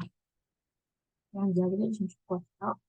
읽어드릴게요. 고등학교 1학년 학생 세니는 가정폭력을 경험하며 학교가 끝나면 교회에 와서 대부분의 시간을 보내는 학생입니다. 담당 전도사 기반이는 현재 28살로 2년 전 교회에서 사역을 시작했고 중고등부 학생들을 전담하고 있어요. 기반 전도사는 세니의 어려운 가정 환경을 알고 세니에게 따로 선물을 주거나 함께 놀이동산에 가서 응원을 해주기도 하고 들어간 적이 있습니다. 세니는 기반 전도사의 위로와 선물이 고마웠고 기반 전도사와 제자 훈련을 하면서 이성적 호감도 느끼게 됐어요. 교회 모임이 늦게 끝나면 기반 전도사는 세니를 늘 집에 바래다 줬어요. 어느 날 기반 전도사는 세니에게 좋아한다고 말하면서 손을 잡고 혼자 껴안기 시작했고 입맞춤도 했어요. 세니는 기반 전도사가 실망하거나 떠날까봐 두려워가지고 이제 기반 전도사의 스킨십 요구를 거절하지 못했어요. 그러던 중 교회의 다른 친구도 기반 전도사와 사귄다는 이야기를 듣고 충격을 받은 세니는 여러분에게 상담을 요청한 상황이죠. 이거는 청소년부에서 있었던 일이고요. 다음에는 청년부에서 이런 일이 있었습니다. 본교의 청년부는 30여 명의 청년들이 출석하고 있는데 여기 세니는 청년부 회장이에요. 기반이는 찬양팀 리더고 청년부 생활을 열심히 하며 교회 안에서 다양한 역할을 하고 있어요. 교회 행사를 함께 준비하며 기반이의 노트북을 함께 사용하던 중 세니는 우연히 한 카톡방을 보게 됐어요. 카톡방에는 이 교회 청년부 자매들의 외모와 몸매에 대한 평가, 예배 중 찍힌 자매들의 사진이 있었고 여러 대화가 오가고 있었어요. 카카오톡 채팅방을 본 세니는 속일 이 기반이에요. 기반이에게 어떻게 된 일이라고 묻고 문제 제기를 했으나 기반이는 장난인데 왜 그렇게 예민하게 반응하냐며 세니의 입장을 이해하지 못했어요. 대화가 잘 되지 않자 화가 난 세니는 여러분에게 상담을 해왔습니다. 이런 사례가 발생한다면 여러분은 어떻게 이야기할 수 있을까요? 여기 이야기해 주신 것들 공유하면 우리 교회에서 이런 비슷한 사건들이 발생한다면 가해자 피해자를 분리한다. 무조건 피해자 편에 선다. 성폭력 PF를 만들어서 위임한다. 전작은 교회는 심하지 않을 듯 네, 해주셨고 교회에서 필요한 조치를 할 수 있도록 교회에 제보한다. 그런 생각들을 이야기해 주셨어요. 제가 뭐 이렇게 사실은 실제 사례는 아니지만 그래도 각색한 이런 이야기들을 들려드린 이유는 뭐냐면 성폭력이 굉장히 관념적으로 많이 이해될 수 있어요. 나는 성폭력 이야기를 들으면 한 번은 이거는 성폭력 알 수 있을 거야. 혹은 이거를 얘는 나쁜 놈, 피해자, 가해자를 분명하게 알 수 있을 거야 라고 이제 생각하지만 여러 가지 이야기들은 굉장히 우리 삶에 있어서 성폭력인가 아닌가 그 사이에 미묘한 과정 안에서 들어있기도 하거든요. 그 안에서 내가 얼마나 준비되어 있는가, 상지 감수성을 준비하고 있고 성폭력에 대한 지식을 알고 있는가에 따라서 이것들이 어, 인지될 수 있는 거죠. 뭐 이 정도 가지고 그래 라고도 할 수 있고 옛날에 제가 너무 옛날 얘기인지 모르겠는데 어, 여자아이가 뭐 이렇게 놀다가 누구한테 이렇게 맞아가지고 오면 그랬거든요. 너 좋아하나 보다. 너무 옛날 얘기죠. 요즘은 안 그러죠. 어, 아이 주일학교에서 그거 맞아서 선생님이 이렇게 했어요. 그러면 머리 땡겼어요. 뭐 치마를 이렇게 들쳤어요. 뭐 이런 얘기를 하면 아우 얘가 너 좋아해서 그래. 관심이 있어서 그래. 혹은 얘가 남자애들은 한 번쯤 성역이 들면 그럴 수도 있어. 한참 사춘기 때는. 이렇게 얘기하시는 분이 요즘 있으실까요? 큰일 나죠. 요즘 이렇게. 그래서 이게 달라지고 있는데 이러한 부분의 이해 없이 잘못된 공동체의 접근이 이제 무사 안일하게 이거 별거 아니지 않아? 그냥 뭐 자기 핸드폰에서 친구들하고 이 정도 대화 나눌 수 있지 라고 이야기가 되어진다면 이미 이 분노를 표출하고 있는, 불쾌감을 표출하고 있는 이 사람들은 이 같이 한 공동체로 이야기 나눌 수 있을까? 생각이 들죠. 근데 사실은 굉장히 많아요. 그리고 요즘 우리가 이제 흔히 목회자와 성도 간의 관계에서 일어나는, 목양적 관계 안에서 일어나는 성폭력은 그래도 아예 목회자가 어쨌든 뭘 하면 안 되지라는 생각이 있는데 요즘에는 다양한 청년부 안에서 혹은 청소년부 안에서 혹은 데이트 어플 사용한 크리스천 데이트 어플 안에서 굉장히 많은 사건 제보를 받고 있거든요. 그런 연결선상에서 우리는 과연 이것을 성폭력이라고 얘기할 수 있을까? 무엇을 해야 되고 무엇을 하지 말아야 되고 이야기할 수 있을까? 단순히 이 사건을 잘잘못의 문제, 너 이거 해야 돼, 너 이거 하지 말아야 돼, 이 사건 안의 문제가 아니라 우리 공동체 안에서 이렇게 아까 성폭력은 공동체 전체의 문화와 문제라고 인식의 문제라고 했는데 그 안에서 우리는 이것들을 어떻게 해석해내고 우리의 지향점을 어떻게 이야기할 수 있을까? 아주 중요한 문제인 거죠. 보통 이제 성폭력 피해자분들이 많이 호소하는 이유가 교회에서 이런 일이 있었어요. 교회분들 다 당황하시죠. 처음 이야기를 들으면. 근데 우리는 피해자가 이거는 성폭력일 거야라고 확실히 알 거라고 생각하지만 피해자도 갈등이에요. 이게 뭐지? 라고 생각하는 경우들이 많아요. 근데 나는 왜 이렇게 힘이 들지? 이게 그 사람이 강제로 한 것도 아닌 것 같기도 하고 한 것 같기도 한데 이거는 뭐지? 이게 성폭력인가요? 라고 물어보는 경우도 굉장히 많은 상담 중에 하나예요. 근데 그분이 왜 전화하셨을까요? 왜 상담을 요청했을까요? 그 안에 불편함과 불쾌감이 있는 거죠. 그것을 언어로 표현할 수 없어서 문제인 것 같아요. 그것도 성폭력인가 물어볼 때 나는 어떻게 해야 되지? 도와줘라고 요청했을 때 나는 무엇을 할 수 있을까? 어떤 한 피해자분이 이제 그 청년부에서 이제 계속 오랫동안 하고 있다가 이제 성폭력 나 사실 이런 일이 있었어라고 이야기를 했대요. 그랬더니 주변의 반응이 이랬대요. 그분이 그럴 리가 없다. 내가 그분의 설교를 듣고 그분한테 얼마나 많은 영향을 받았는데 그분이 얼마나 이웃사랑을 하시고 훌륭하신 분인데 그분이 그럴 리가 없다라는 이야기들을 하기도 하고 너 어떡하니? 네 인생 이제 끝났다. 너는 이제 여성으로서의 뭔가 너는 결혼도 못하고 아이도 못하고 가치가 끝났다라는 어떤 그거에 대한 피해자보다 더 울면서 막 인생이 끝난 것처럼 반응하기도 하고 또 자기 분노에 막 해가지고 피해자는 어디 가고 내가 그 사람이 그럴 수 있다니 내가 너무 화났어. 나는 분노할 거야 라고 자기 분노가 훨씬 더 앞장서는 상황. 그리고 많은 경우 이렇게 있죠. 나는 사실을 확실히 모르니까 누군가의 편에도 설 수 없어. 내가 사실을 낱낱이 밝혀지면 그때 이야기할게. 라고 이제 굉장히 객관적인 시선을 이야기하면서 이 사건 자체에 개입하지 않겠다라고. 이런 4명의 반응이 있었대요. 이 모든 것에서 피해자는 상처받았다라고 이야기하더라고요. 그런데 우리가 흔히 이야기를 들으면 이 반응 중에 한 가지 반응을 하게 되지 않을까? 나한테 성폭력을 물어보면 내가 이 성폭력인지 아닌지 판단해줘야 될 것 같고, 내가 이건 성폭력이야 라고 이야기하면 내가 그 가해자를 뭔가 징계하고 뭔가 복수를 하고 해줘야 될 것 같고, 책임을 져줘야 될 것 같은 여러 가지 부담감과 어려움이 생기니까 여러 가지 반응이 있겠지만, 일단 중요한 것은 내 감정이 아니라 이야기해준 사람과 어떻게 공감하고 이야기를 같이 연결해 갈 건가가 중요해요.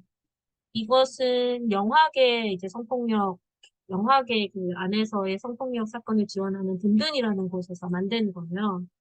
성폭력이라는 호소하는 사람 아니면 성폭력에 관련된 이야기를 하는 사람의 이야기를 내가 들었을 때 나는 주독자로서 무엇을 할 수 있을까? 그림으로 되게 잘 여러 가지 것들을 잘 표현해 주셔가지고 제가 가져왔는데 우리 공동체 안에 성폭력에 관련된 교육을 듣고 성폭력이 뭔지, 뭐가 문제인지, 어떻게 이해해야 되는지 함께 인식을 맞추는 작업을 할 수도 있겠다. 그리고 피해자 입장에서 듣는다. 그건 네가 좀 잘못한 거 아니야? 그 밤에 왜 거기 갔었어? 왜 그 사람이 시키는 대로 했어? 너 왜 이제야 얘기해? 10년이 지났는데. 그게 아니라, 너는 그럴 수 있었겠다. 이 이야기해줘서 고맙다. 라고 하면서 피해자 입장에서 들어주는 역할. 네, 중요한 거. 그리고 이런 이야기들이 교회에서 계속 나오죠. 또 얼마 전에도 피해자분이 연락하셔서 교회에서 보이면서 입장인가요? 들고 와가지고 세상 법정에 고소하지 말라고 악을 악으로 갚지 말고 선으로 갚으라고 하면서 가해자를 용서하라고 계속 온 식구들에게 말씀, 평화의 말씀과 용서의 말씀을 앞세워서 오히려 피해자를 억압하는 또 다른 폭력의 상황에 노출되는 경우가 굉장히 많거든요. 그래서 2차 피해에 관련된 어떤 게 2차 피해가 될 수 있는가에 대한 공동체 안에서 이런 이야기들을 또 따로 나눌 수 있어요. 이런 것들에 대한 것을 막을 수 있도록 그래야지 피해자가 공동체에서 배제되지 않고 계속해서 함께 할 수 있거든요. 그런 역할. 그리고 아까 가해자와의 분리 이야기 하셨는데 굉장히 안전하지 않은 상황에서 계속 마주치는 경우들이 많아요. 특히 사법 과정에 가게 되면 가해자가 형량을 줄이기 위해서 어떤 화해나 사과했다는 시츄에이션을 계속 이제 하거든요. 그래야지 감형받을 수 있어서. 그래서 접근한다든가 혹은 이제 그걸로 인해서 피해자에게 원인 제공이 있다라고 계속해서 물론 여론을 만든다던가 것들이 많은데 어쨌든 피해자가 안전하게 공동체에 머물 수 있도록 분리시키는 부분도 중요하죠. 그리고 아까 기관세는 이야기한다 했는데 전문 기관들이 연계할 수 있고 또 피해자가 여러 가지 법적인 과정 혹은 공동체적 해결 과정을 하는데 적극적으로 증언하던가 혹은 조력하던가 옆에 함께 있어주는 과정도 주변인에서 할 수 있는. 오른쪽에 있는 것은 민노회에서 만든 성폭력 사건에 있어서 해결에 있어서 사람들이 어떤 가치를 지향하는가에 대해서 이야기해놨어요. 사실 오늘 이걸로 투표를 한번 해보고 싶었는데 이제 시스템 왔다 갔다 하기가 좀 불편해가지고 하지만 2012년도 거에서 내용이 조금 감수성이 또 조금 더 추가돼야 될 부분들이 있긴 하지만 사람들이 성폭력 사건이 발생했어. 이제 우리 공동체 이걸 해결할 거야 라고 하면 어떤 것들을 중요하게 생각할까? 피해자가 안정감을 회복해야지. 가해자가 변화를 위한 조치를 해야지. 가해자 교육이라던가 뭐 이런 부분인가. 조직의 내규, 이거 성폭력 사건을 해결하기 위한 어떤 방법과 방향성을 만들고 또한 이것이 이미 있다면 이것들을 계속 사건에 맞게 개정해 가야지. 피해자가 활동을 계속 지속할 수 있도록 도와줘야지. 공동체 안에 어떻게 이 사건들을 얼마만큼 공유하고 생각을 함께 맞추는 작업들도 중요해. 혹은 공동체와 가해자가 어떻게 화해할 건가. 가해자를 징계하는 것, 공동체의 의식과 문화를 변화가는 것, 변화시키는 것, 그다음 가해자가 활동 복귀하는 것, 피해자가 드러나지 않기 위한 조치를 하는 것. 이것들이 사람들이 생각하는 성폭력 해결 과정에서 이게 필요해라고 하는 것들의 이제 가치들을 모아놓은 거예요. 근데 사람들마다 어떤 게 더 중요하는지 가치 순위가 다른 거죠. 그럼 공동체 안에서 해결할 때 누군가는 이게 중요해, 누군가는 이 방향성이야. 이것 안에서 갈등이 일어날 수 있을 것 같아요. 그래서 미리 공동체 안에서 우리 공동체는 이러한 지향성을 가지고 이러한 중요성을 가지고 사건 해결에 가야 되지 않을까? 혹은 여기에 더 없다면 이런 부분이 더 추가해야 되지 않을까? 많은 교회들이 사건이 일어나면 너무 막 다급하니까 준비 없이 일어나면 교회가 조용히 이 문제를 아무 일도 없었던 것처럼 해결할 것인가? 성도도 줄지 않고 외부에 소문나지 않고 해결할 것인가? 여기에 대한 방향성을 갖기 쉬운 것 같아요. 그렇게 되면 주로 그 안에서 힘이 없는 사람이 배제되는 방식으로 결론이 지어질 수 있죠. 사건을 우리가 해결해 갈 때, 사건이 발생한 이후에 우리는 어떤 지향성을 가져갈 것인가에 대한 가치, 주요 가치들을 공동체가 함께 논의하고 함께 합의하는 것은 굉장히 중요하죠. 그래서 요거 듣고 공동체 안에서 투표를 한번 해보세요. 그러면, 아, 우리 공동체 사람들이 이게 더 중요하다고 생각하는구나. 근데 이제 많이 여기서 갈등하는 거는 성폭력 사건에 있어서 생각하면 가해자가 굉장히 헌신적인 경우가 많아요. 공동체 안에서. 영향력이 엄청 크고 이 교회 공동체 전체를 흔들 만큼. 그럴 경우 가해자는 이 사건으로 이렇게 징계받고 언제 돌아오면 좋습니까? 라는 질문들을 많이 해요. 이분들한테는 이게 중요한 문제인 거죠. 그런데 피해자를 지지하는 측면에서는 아직 피해자는 너무 고통 중에 있는데 그거를 말하는 시점이 지금이 맞는가에 대해서 또 공동체 안에 갈등이 이루어지기도 하죠. 그래서 공동체 안에서 우리가 어떤 순위를 가지고 어떤 지향성을 가지고 문제들을 차근차근 해결해 갈 건가에 대한 논의 톤을 맞추는 거 대한 부분이 있습니다. 센터에서는 이런 지원을 해요. 저희는 이제 사건 발생해서 피해자분이 접수를 받으면 개인적인 해결 방법 안에서 해결할 수 있죠. 가해자와의 사과를 받는다던가 어떤 가해자와의 논의 안에서 이야기들, 요구사항들을 서로 정리해서 주고받는 그런 개인적인 해결 방법에서도 하고요. 혹은 공동체 안에서 사건에 대한 그 정의를 내리고 공동체 안에서 이 사람이 공적인 위치로 징계를 받을 수 있는 위치에 있다면 그 징계를 요구하기도 하고요. 그다음에 사법제도 안에서 사람의 이제 국가의 법을 어긴 부분이기 때문에 형사상 책임을 묻거나 혹은 민사상 책임을 이제 물을 수도 있죠.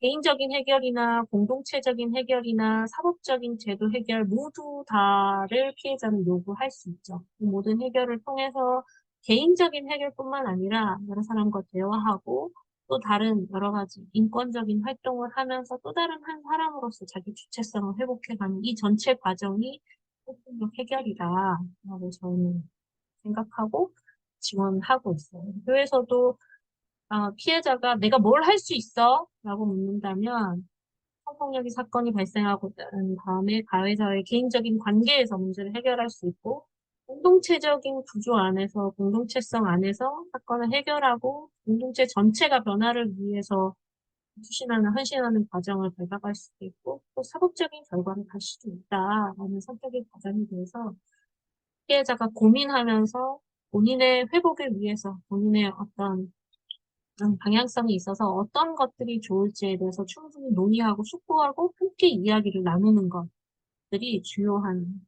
그다음에 내용 중에 그렇지만 이제 전체를 구조화하자면 제일 중요한 것은 피해자가 안전을 확보하는 거죠. 피해자가 어떤 안전을 하는가 신앙적으로도 굉장히 위기이긴 해요. 모든 이제 특히 목회자와의 관계 안에서 일어나는 성폭력에 있어서는 내가 하나님께 가장 뜨거웠던 그 순간, 그 과정 안에서 성폭력 피해가 있으면 그 시간 전체가 부정당하거든요. 그 가해자를 지우기 위해서 내 삶을 뒤돌아보니 내 삶의 가장 뜨거웠던 시간, 하나님을 사랑했던 시간을 다 지워야 되더라. 다 드러내야 되더라. 그리고 나면 남는 내가 없다. 내가 너무 공허해서 내가 어떻게 시작해야 될지 모르겠다. 하나님을 다시 어떻게 신뢰할 수 있을지 모르겠다라고 고백하는 되게 많아요.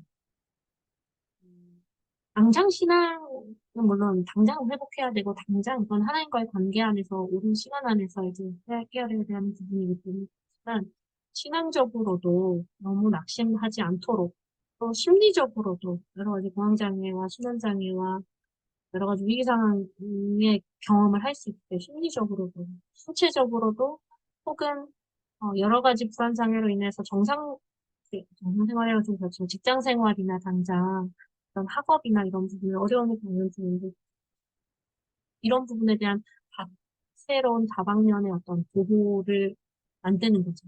그다음에 아까 말씀하셨듯이 가해자와의 만남이 피해자의 안전을 위협하거나 어렵게 하는 부분이라면 적절한 분리를 하는 것들이 좋고요. 사건이 해결됐을 때 분리하기 전에 어떤 문제가 공론화되기 전에 가해자가 공적인 위치에서 사임하거나 나가는 거죠. 그냥 아무런 해결 없이 그냥 어떤 연결 없이 그냥 나가거나 그리고 바로 그 옆에 뭐 대처를 한다던가 뭐 이런 내용들이 너무 많으니까 어쨌든 그 상황을 만약에 설교를 하는 위치에 있다면 설교를 중심하고 자진 사임하는 게 아니라 그 사이에서 공동체 안에서 이 사건들을 우리가 어떻게 다룰 수 있는가에 대한 충분히 논의하는 것. 피해자의 정보를 보호하고 피해자와 논의해 가면서 어떤 부분은 공론화에서 공동체 안에서 함께 다루고 어떠한 내용은 우리가 무조건 피해자에 대한 얘기를 절대 하면 안 돼요. 조금이라도 새나가면 안 돼. 이게 아니라 공동체 안에서 함께 나누어야 될 부분은 무엇이고 그렇지만 비밀적으로 지켜져야 할 정보는 무엇인가 이걸 구분하는 게 필요한 것 같아요. 이거는 공동체의 문제이기 때문에 무조건 아무 말도 하지 마는 저는 이제 공동체의 긍정적인 해결 방법은 아니라고 생각하거든요. 아무 말도 못하게 했을 때 훨씬 더 많은 2차 가해가 많이 일어나기도 하고, 그래서 공개할 정보와 공개하지 않을 정보를 잘 구분해야 된다. 그리고 2차 피해를 방지하는 것, 중요한 1단계 안에서 내용 중에 하나고요. 두 번째는 아까 했던 문제 해결은 개인적인 해결 방법, 법률적인 해결 방법, 공동체적인 해결 방법을 시도할 수 있어요. 근데 개인적으로 돕는 분은 어려운 부분이 있으니까 기독교관 성폭력센터, 여성긴급처나 해바라기 센터나 성폭력 상담소 적극적인 도움 받을 수 있습니다. 우리나라에 성폭력 피해자를 지원하는 제도들이 있어요. 그래서 1366 복권 없이 1366 여성 긴급 전화하면 여러 가지 서비스를 한 번에 받을 수 있어요. 그래서 성폭력 센터의 지원을 연결해 주기도 하고요. 혹은 법률과 관련된 신고 과정, 법률 과정, 혹은 해바라기 센터와 관련돼서 의료 과정, 증거를 채취하는 부분부터 시작해서 심리, 그다음에 정신과 진료 이런 부분들을 다 무료로 받을 수 있어요. 그다음에 성폭력 피해자는 형사법에 있어서 무료로 그 법률 지원을 받을 수 있어요. 그러니까 특선 변호인을 선임할 수 있어요.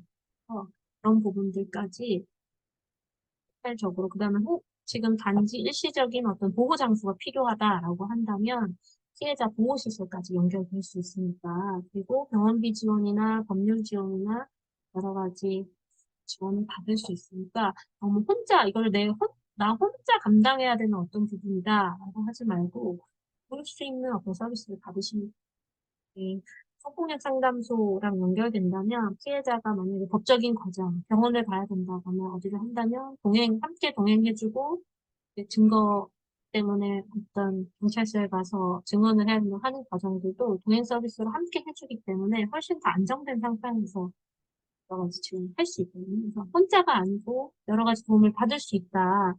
교회에서 만약 이런 일이 발생한다면 이런 정보들을 알려주시면 해결 과정을 도울 수 있고 마지막이 중요한 거죠. 사후 대처. 어떤 피해자가 생겼는데 교회 인원이 뭐 몇십 명인데 매일매일 교인들이 돌아가면서 찾아왔대요. 그 사람.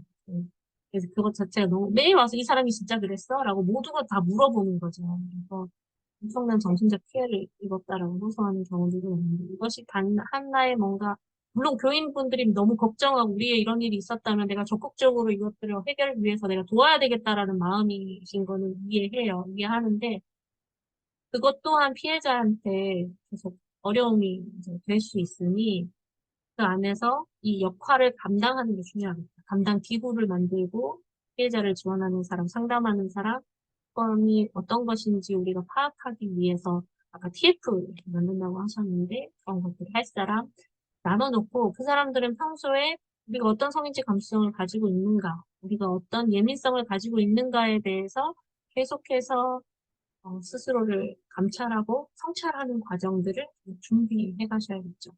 그리고 피해자가 계속해서 공동체에 남아있을 수 있도록 문화를 만들고, 소통하고, 할 수 있는 상호 대처까지.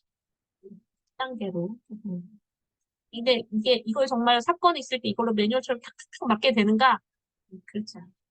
관련된 사람이 다르고, 그 사람이 경험한 일들이 다르고, 피해자가 호소하는 어떤 경험이 다르기 때문에, 피해자의 느낌도 다르고, 피해자가 원하는 방향도 다르기 때문에, 이런 대원칙 안에서 계속해서 소통하고, 묻는 게 제일 중요한 것 같아요. 아까 상담할 때, 그, 나 이런 거 같아. 이게 아니라, 너는 어때? 너는 지금 어떤 느낌이고, 네가 원하는 건 뭐고, 너는 어떤 게 너한테 지금 필요한 것 같고, 왜냐하면 성폭력 피해는 누군가가 이 사람의 존재를 상실하고 나에게 종속되게 하고, 억압하게 한 사건이거든요.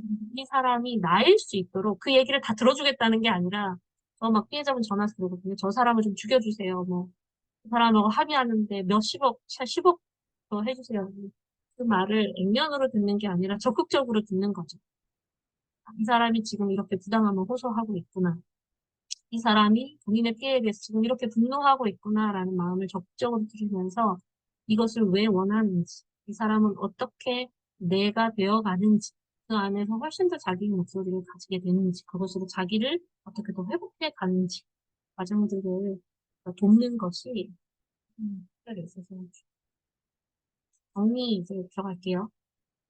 주변 조력자가 매우 중요합니다. 성폭력 피해자의 치유 회복은 물론 심리 상담을 하고 병원에 가는 것도 중요하지만 주변에서 어떤 도움을 받고 어떤 지지와 공감과 이해를 받는가가 가장 중요한 것 같아요. 그래서 내가 비록 그 사건을 해결할 수 없을 수도 있거든요. 가해자가 상실해버린다고 없어질 수도 있고 또는 법적인 한계가 있어서 안 되는 경우도 있고 그렇지만 그 사람을 이해해주고 이 사람이 호소하는 고통을 충분히 공감해주고 들어주는 것 그 자체만으로도 굉장히 중요하다.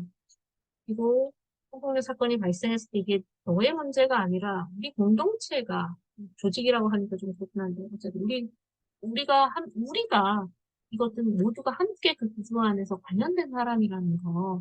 그래서 우리가 함께 이것들을 논의해 가야 되는 그 공적인 영역 안에서 그런 관점이 중요한 것 같습니다.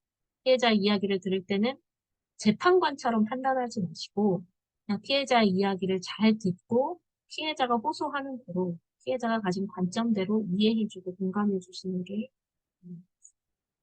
피해자와 사건을 해결해가는 그 과정을 할 때는 피해자의 해결 과정을 함께 고민하되 결정은 누가 내린 걸까? 피해자 사법적이냐 법정을 하지 마. 해. 저한테도 계속 물어보거든요. 근데 결국에는 이것의 삶은 본인의 삶이기 때문에 어렵고 힘들지만 스스로 결정 내릴 수 있고 결정 내리기 위한 저는 최대한의 정보와 최대한의 가능성들을 다 같이 이야기하고 함께 마음을 나누고 뭐 증언하거나 여러 가지 문제와 관련된 여러 가지 일들이 필요할 때 함께 있어주는 것 중요합니다. 그다음에 맨 중요한 것 하나가 한계를 함께 설정하는 건데요. 조력자가 옆에 서 있는 사람이 가끔 까먹는 게 이게 내 싸움처럼 막 하는 것 같아요. 너 이거 해야 돼. 막 피해자 너 이거 고소하고 저 사람 어떻게 해야지라고 막 더 분노하면서 사건을 막 앞서가면서 똑같이 피해자의 니즈보다 피해자의 욕구보다 돕는 사람의 욕구가 훨씬 더 앞서는 경우들이 굉장히 많거든요. 그래서 나는 피해자 옆에 서 있는 사람이다. 나중에는 피해자분이 그 조력하는 과정에서 이 나를 도와준 사람에 대한 어려움, 혹은 이 사람이 2차 가해에 대해서 더 많이 호소하는 경우들도 꽤 있어요. 내가 막 대신 싸우는 싸움이야. 물론 이게 공동의 싸움이지만 내 분노로, 내 욕망과 내 니즈로 싸우지 마시고 피해자와 계속 함께 논의하고 이야기를 나누는 과정을 하다. 그리고 피해자가 지금 당장은 아니어도 주도권을 가지는 방향으로 점점 더 자기의 힘을 가지는 방향으로 목소리를 얻고 힘을 가지는 방향으로 갈 수 있도록 조금씩 하는 것. 그리고 중요한 것은 나 역시도 평등과 통념을 가진 사람이라는 거.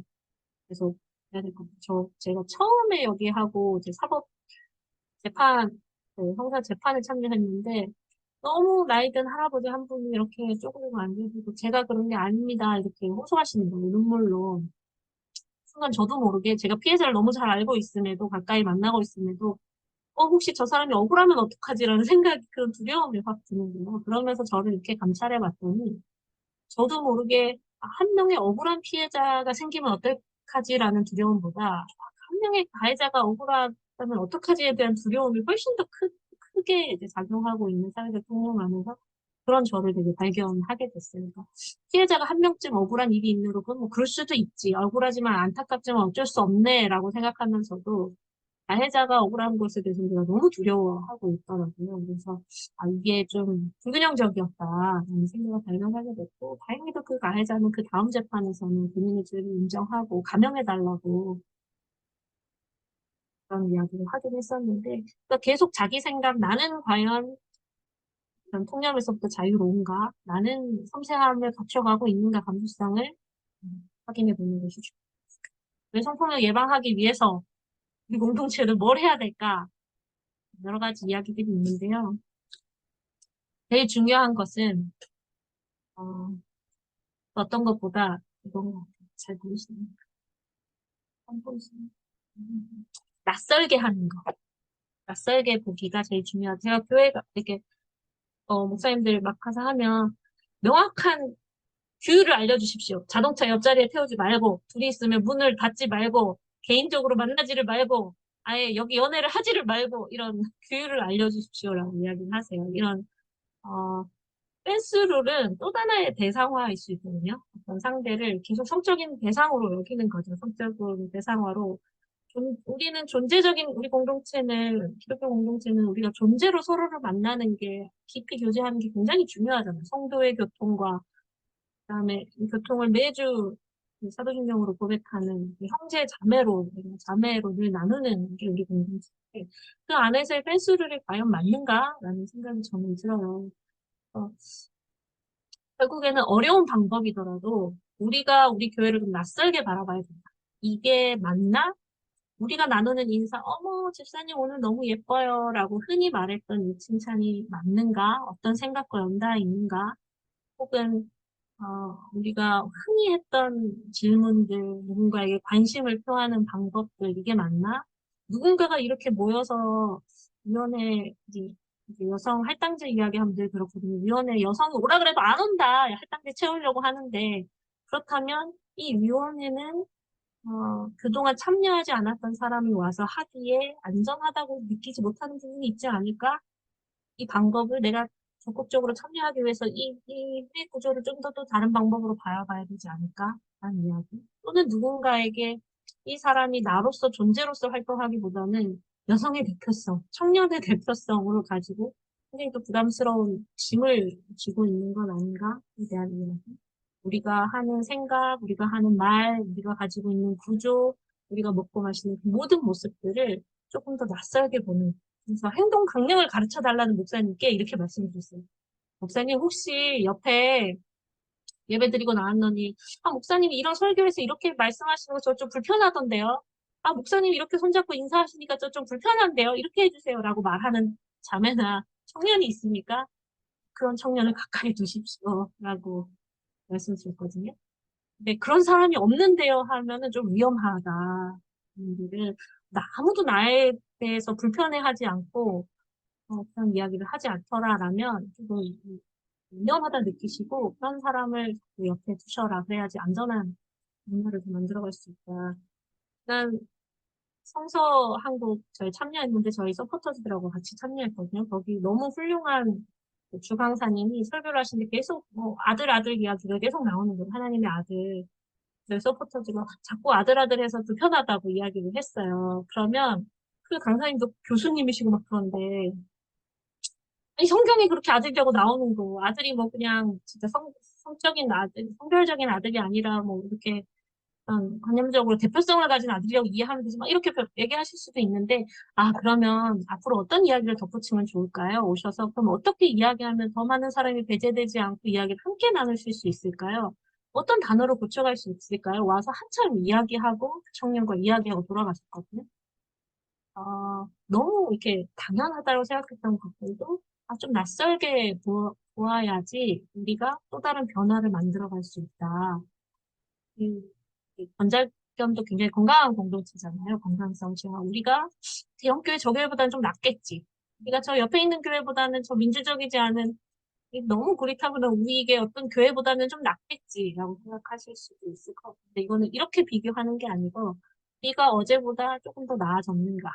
우리는 당연하다고 생각하는 그 과정 중에가 아니라 어제를 조금 더 낯설게 보고 낯선 오늘을 맞이하고 있는가. 그 내일을 향해서 나아가고 있는가. 우리 안에서 매일매일 불편한 것들이 자꾸자꾸 생겨가는가. 그게 좀 더 세심해지고 있는 과정이다. 생각이 듭니다. 어제 시간을 많이 오버했네요. 네, 여기까지, 강의는 여기까지입니다. 네, 질문을 해주시고, 저희가 그 질문하는 동안 그 채팅방에 만족도 조사를 해줬거든요. 조금 만족도 조사 해주시면 다음 강의 때는 좀 적용해가지고 반영하도록 하겠습니다. 네, 수고하셨습니다. 저기 편하게들 질문들 해주시죠. 그리고 얼굴들 좀 나오게 좀 해주셨으면 고맙겠습니다. 얼굴, 그, 우리 이렇게 모이기 만나기 쉽지 않은데, 얼굴 좀 불편하지 않으시면, 비디오 화면 좀 열어주시고요. 너무 고생해 주셔서 감사합니다. 이거 듣는 게 얼마나 힘든지 저도 지금 강의 들으면 너무 힘들어서 주로 많이 누워있고 그런데요. 네, 빨리 들어주셔서 너무 감사합니다. 수고 많으셨습니다, 강사님. 편하게들 질문해 주십시오.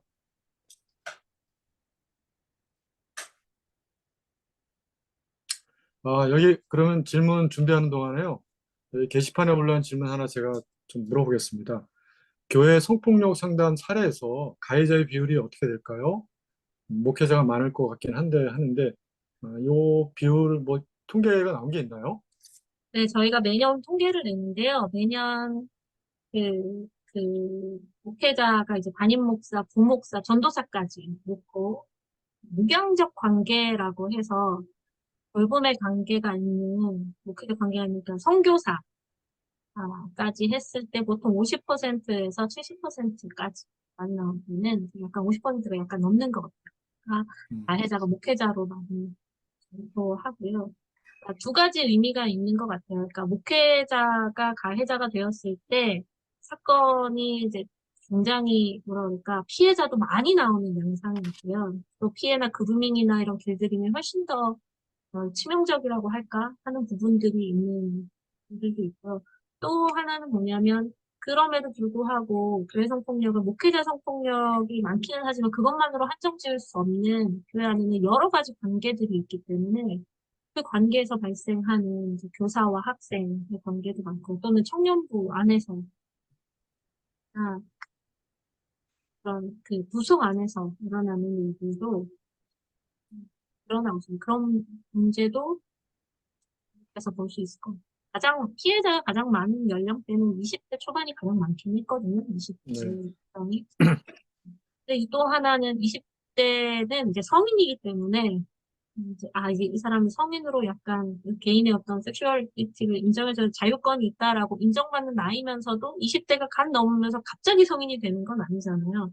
청소년과 같은 어떤 이제 수준에서의 자기결정권을 이해하고 있는 상황에서 갑자기 성인이 되었는데 그 안에서의 자기 방어와 자기 결정권을 잘 행사하지 못하는 과정에서 피해를 입은 경우들이 많아요.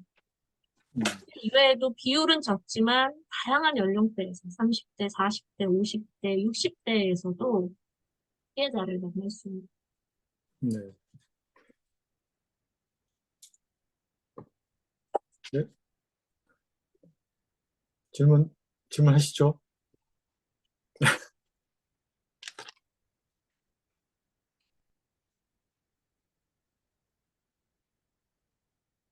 아까 이번에는 누가 질문하신 것 같은데? 그냥 아무도 질문을 안 하시는 것 같아서 제가 질문을 하려고요. 교회에서는 어떠신가요? 요즘 이제 저희 원장님은 20대 여성분들이 교회를 예전에는 교회 안에서 이게 불편하다라고 이야기를 하다가 요즘에는 이제 교회의 변화에 대해서 별로 신뢰하지 않는다라고 하면서 조용히 이렇게 사라지는 현상들이 많이 일어나고 있거든요. 성폭력 피해자분도 이제 저희가 아직 교회에서 공적인 처리를 요구하자라고 할 때 안 하겠다라고 하는 부분들이 많아요. 왜냐하면 신뢰를 이제 하지 않는다. 예전에는 내가 당연히 교회에서 얘기하면 교회에서 피해자의 목소리를 들어주고 억울함에 대해서 분노하고 함께 공감할 것이다라고 이제 기대하시는 분들이 이제는 교회는 이렇게 할 것 같다라고 기대를 점점 상실해가는 저는 이게 더 큰 문제가 아닌가라는 생각이 좀 하거든요.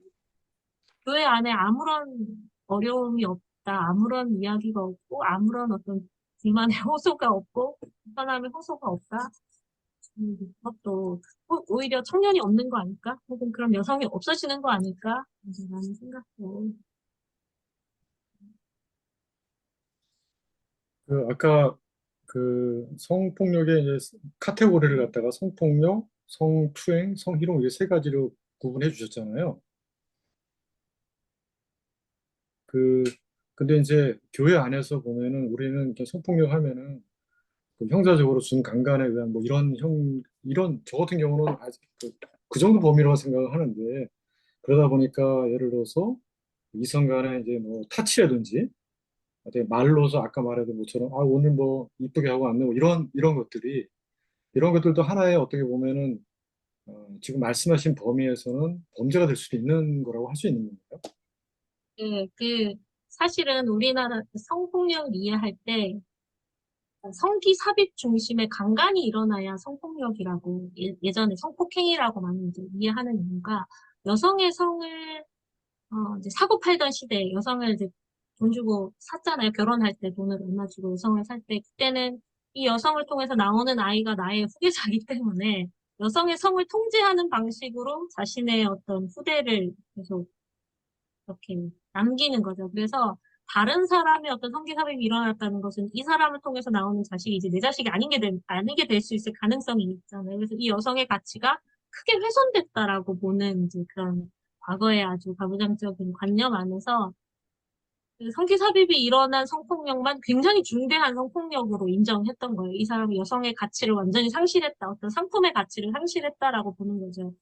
근데 이제 요즘에는 이것들 여성의 가치의 관점이 아니라 이 개인의 성적인 결정권, 이 개인의 경계, 개인의 어떤 권리를 침해한 폭력의 연장선상으로 이해하기 때문에 안에서 뭐 법적인 것 안에서는 성폭행도 있고 성추행도 있고 성희롱도 있고 이렇게 나눠지긴 하지만 일단 그 안에서 내가 이 사람의 어떤 권리를 침해했나?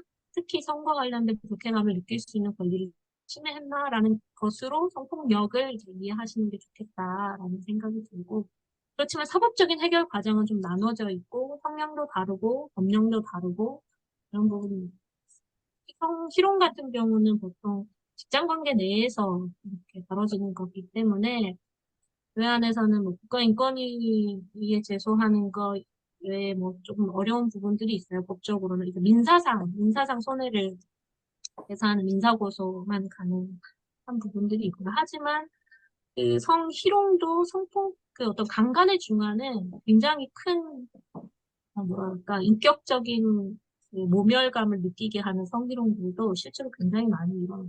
최근에 분당에서 일어난 치읓 뭐 목사에 일어난 건도 그 사람이 이제 심리상담 교수였는 교수였고 담임 목사였는데 성도들에게 상담을 빙자해서 굉장히 성적으로 모욕감이 들 수 있는 질문을 하게 하고 자기가 원하는 다 대답을 하게 해서 그것이 말뿐이었기 때문에 실제로 어떤 처벌할 수 있는 법령이 뭐가 있을까 이제 법령적인 공백 안에 놓이기는 했지만 피해자들이 호소하는 굉장히 충격은 어마어마했거든요.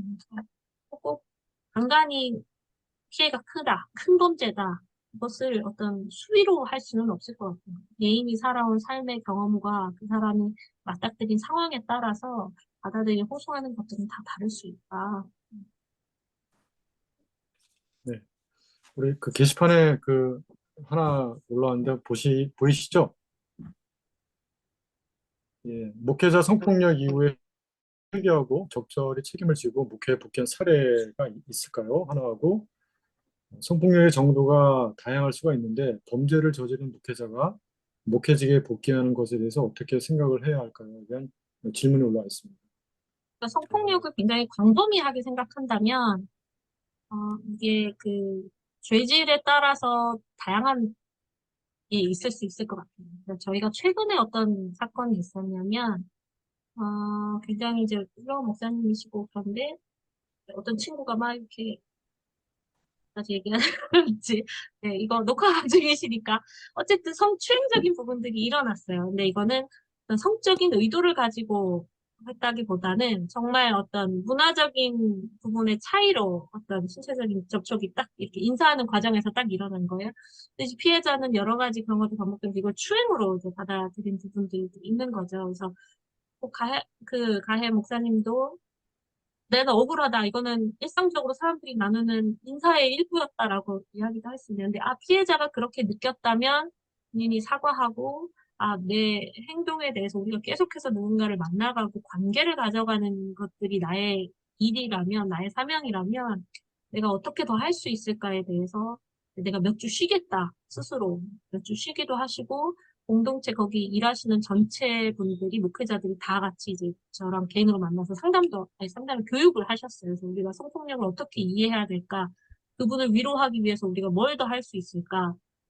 했고 나중에는 피해자도 그걸 적절히 되게 받아들여서 몇 주 쉬고 다시 복귀하는 사례들이 있기는 했어요. 그래서 참 이제 아름답게 피해자도 그 과정에서 이 피해자분도 여러 번의 성폭력 사건을 경험하면서 점점 더 그런 부분에 예민해질 수 있는 부분이었는데 되게 위로를 많이 받기도 했고요. 그래서 그런 사건에 있어서는 충분히 합의가 된다면 나중에 복귀할 수도 있겠다, 이제 라는 생각이 들긴 해요. 근데 이제 이렇게 그 영역 안에서 정말 잘 복귀된 경우보다는 스스로가 나는 회개했고 회개에 대한 확신을 받았다라고 하시면서 그 옆에서 다시 이렇게 개척을 해가지고 예배당을 세우고 셀프로 회개하고 셀프로 용서받으시고 이제 복귀하시는 경우들이 많으시죠, 주로는. 그랬을 경우 피해자분은 이제 뭐 그분의 복귀 자체가 문제가 아니라 피해자는 계속된 피해에 노출된다는 게 문제인 것 같아요. 그러니까 복귀했을 때 자기의 복귀를 정당하게 하기 위해서 과거에 있었던 사건들을, 성폭력 사건들을 굉장히 신화화한다던가 굉장히 이제 자기 변명식으로 포장하거든요. 내가 이렇게 시험을 들었으나 다시 용서받고 다시 시작했다. 내가 이렇게 겸손의 자리에서 하나님만 바라봐야 된다. 뭐 이런 식의 자기에게 유리한 대로 계속해서 해석하는 이야기들이 쏟아져 나오니까 피해자는 거기에 대해서 자기가 뭔가 유혹을 한 사람처럼 되어지는 경우들이 있고, 많은 사람들이 그 목사에 다시 옮겨가는 과정에서 결국에는 피해자에게 또 다른 2차 피해적인 발언들이 남기도 하고, 또 피해자가 신앙적으로도 그 약간 밀양의 한 장면처럼 하나님이 결국은 나를 버리신 건가에 대한 굉장히 부정의에 대한 분노, 이런 것들을 계속 호소할 수밖에 없는 거예요. 그래서 목사님 이제 가해자들 제가 가끔 만나기도 하는데요. 정말 그 한 영혼을 살리는 것을 사명으로 생각한다면 누군가 내가 목회하는 것으로 그 치명적인 하나님께 나아갈 수 없는 그 신앙의 그 경계를 만나게 된다면 그 사람을 위해서 내가 또 다른 것으로 하나님을 사랑하는 방법을 하는 것도 방법일 수 있지 않을까 생각하기는 하는데 쉽지는 않더라고요. 그래서 성폭력이 굉장히 이렇게 중한 어떤 피해자가 굉장히 오랜 시간 자기가 회복하고 오랜 시간 신앙의 어떤 고민 안에서 길을 찾아야 되는 과정이 있는 사건도 있고요. 혹은 정말 피해자가 가해자한테 이 정도 선에서 하고 다시는 이런 일이 발생하지 않도록 이렇게 해달라라는 큰 선에서 서로가 합의가 가능한 경우도 있고, 물론 사건마다 조금 다를 수 있겠다. 성폭력을 크게 본다면. 네, 시간이 좀 됐거든요. 그래서 한 분만 더 질문 받고요. 이걸로 우선 오늘 강의를 좀 마쳤으면 하는데, 저희 뭐 건장해서 매일 보시는 분들 말고, 새로 얼굴 보신 분들 중에서, 이렇게 자주 찾아뵙기도 어려우니까, 우리 김한성 우리 실장님한테 질문 좀 한번 해주셨으면 고맙겠습니다.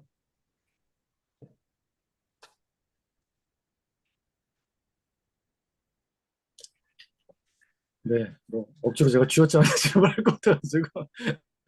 그럼 오늘, 이 긴 시간 그 강의해 주시고 피곤하실 텐데, 좋은 강의해 주셔서 감사를 드리고요. 앞으로도 이런 교육이 정말 개교회로 많이 확장됐으면 좋겠다는 이런 생각을 많이 해봅니다. 특히 성인지 감수성이라는 것이 되게 우리에게는 감추고 싶은 그러나 중요한 것이기 때문에 이런 교육을 통해 가지고 실제로 언제 우리가 또 그런 피해자가 될 수도 있고 또 피해 공동체에 속할 수도 있기 때문에 이런 것들을 배워놓으면 상당히 또 도움이 되지 않을까 생각이 듭니다. 오늘 강의를 마치기 전에 저희 건장의 사무총장인 우리 배상일 지원님께서 광고해 주시고 마치도록 하겠습니다. 제가 사무국장이고요. 건재장 사무국장이요. 배사필사입니다. 너무 귀한 강의 해주셔서 감사드리고, 예. 예. 이런 일들이 안 생기면 좋은데, 뭐, 혹시 생기더라도 또 기반생이 있어서 많이 힘이 되고, 또, 많이 의지가 됩니다. 감사드리고, 한 가지는, 요거는 이제 성폭력 예방교육에서 주로는 우리 건장인 회원교회 리더분들이, 목회자하고 운영위원 또 교사분들 모두 참여하셨고요. 원래 우리가 그 온라인 포럼을 계속 하고 있는데, 이번에 1년에 한두 번씩 우리가 하고 있는데, 이번에, 보이시죠? 네. 예. 기후위기 시대를 사는 그리스도인이라는 제목으로 기독교 환경교육센터 산림의 유미호 센터장님이 다음 달 둘째 주 주일 오후에, 줌으로 또, 원래 우리가 하던 건장인 온라인 포럼을 합니다. 관심 가져주시고, 많이 참여해 주시면 좋을 것 같습니다. 예, 우리 강의에 애써주신 우리 실장님한테 감사의 박수 한번 보내고, 예, 마치겠습니다. 너무, 예, 많이 해주셔서 감사합니다. 여러분들도 수고 너무 많이 하셨습니다. 주일 오후에. 감사합니다. 예, 수고 많으셨어요. 수고하셨습니다. 예, 감사합니다. 감사합니다. 네. 예.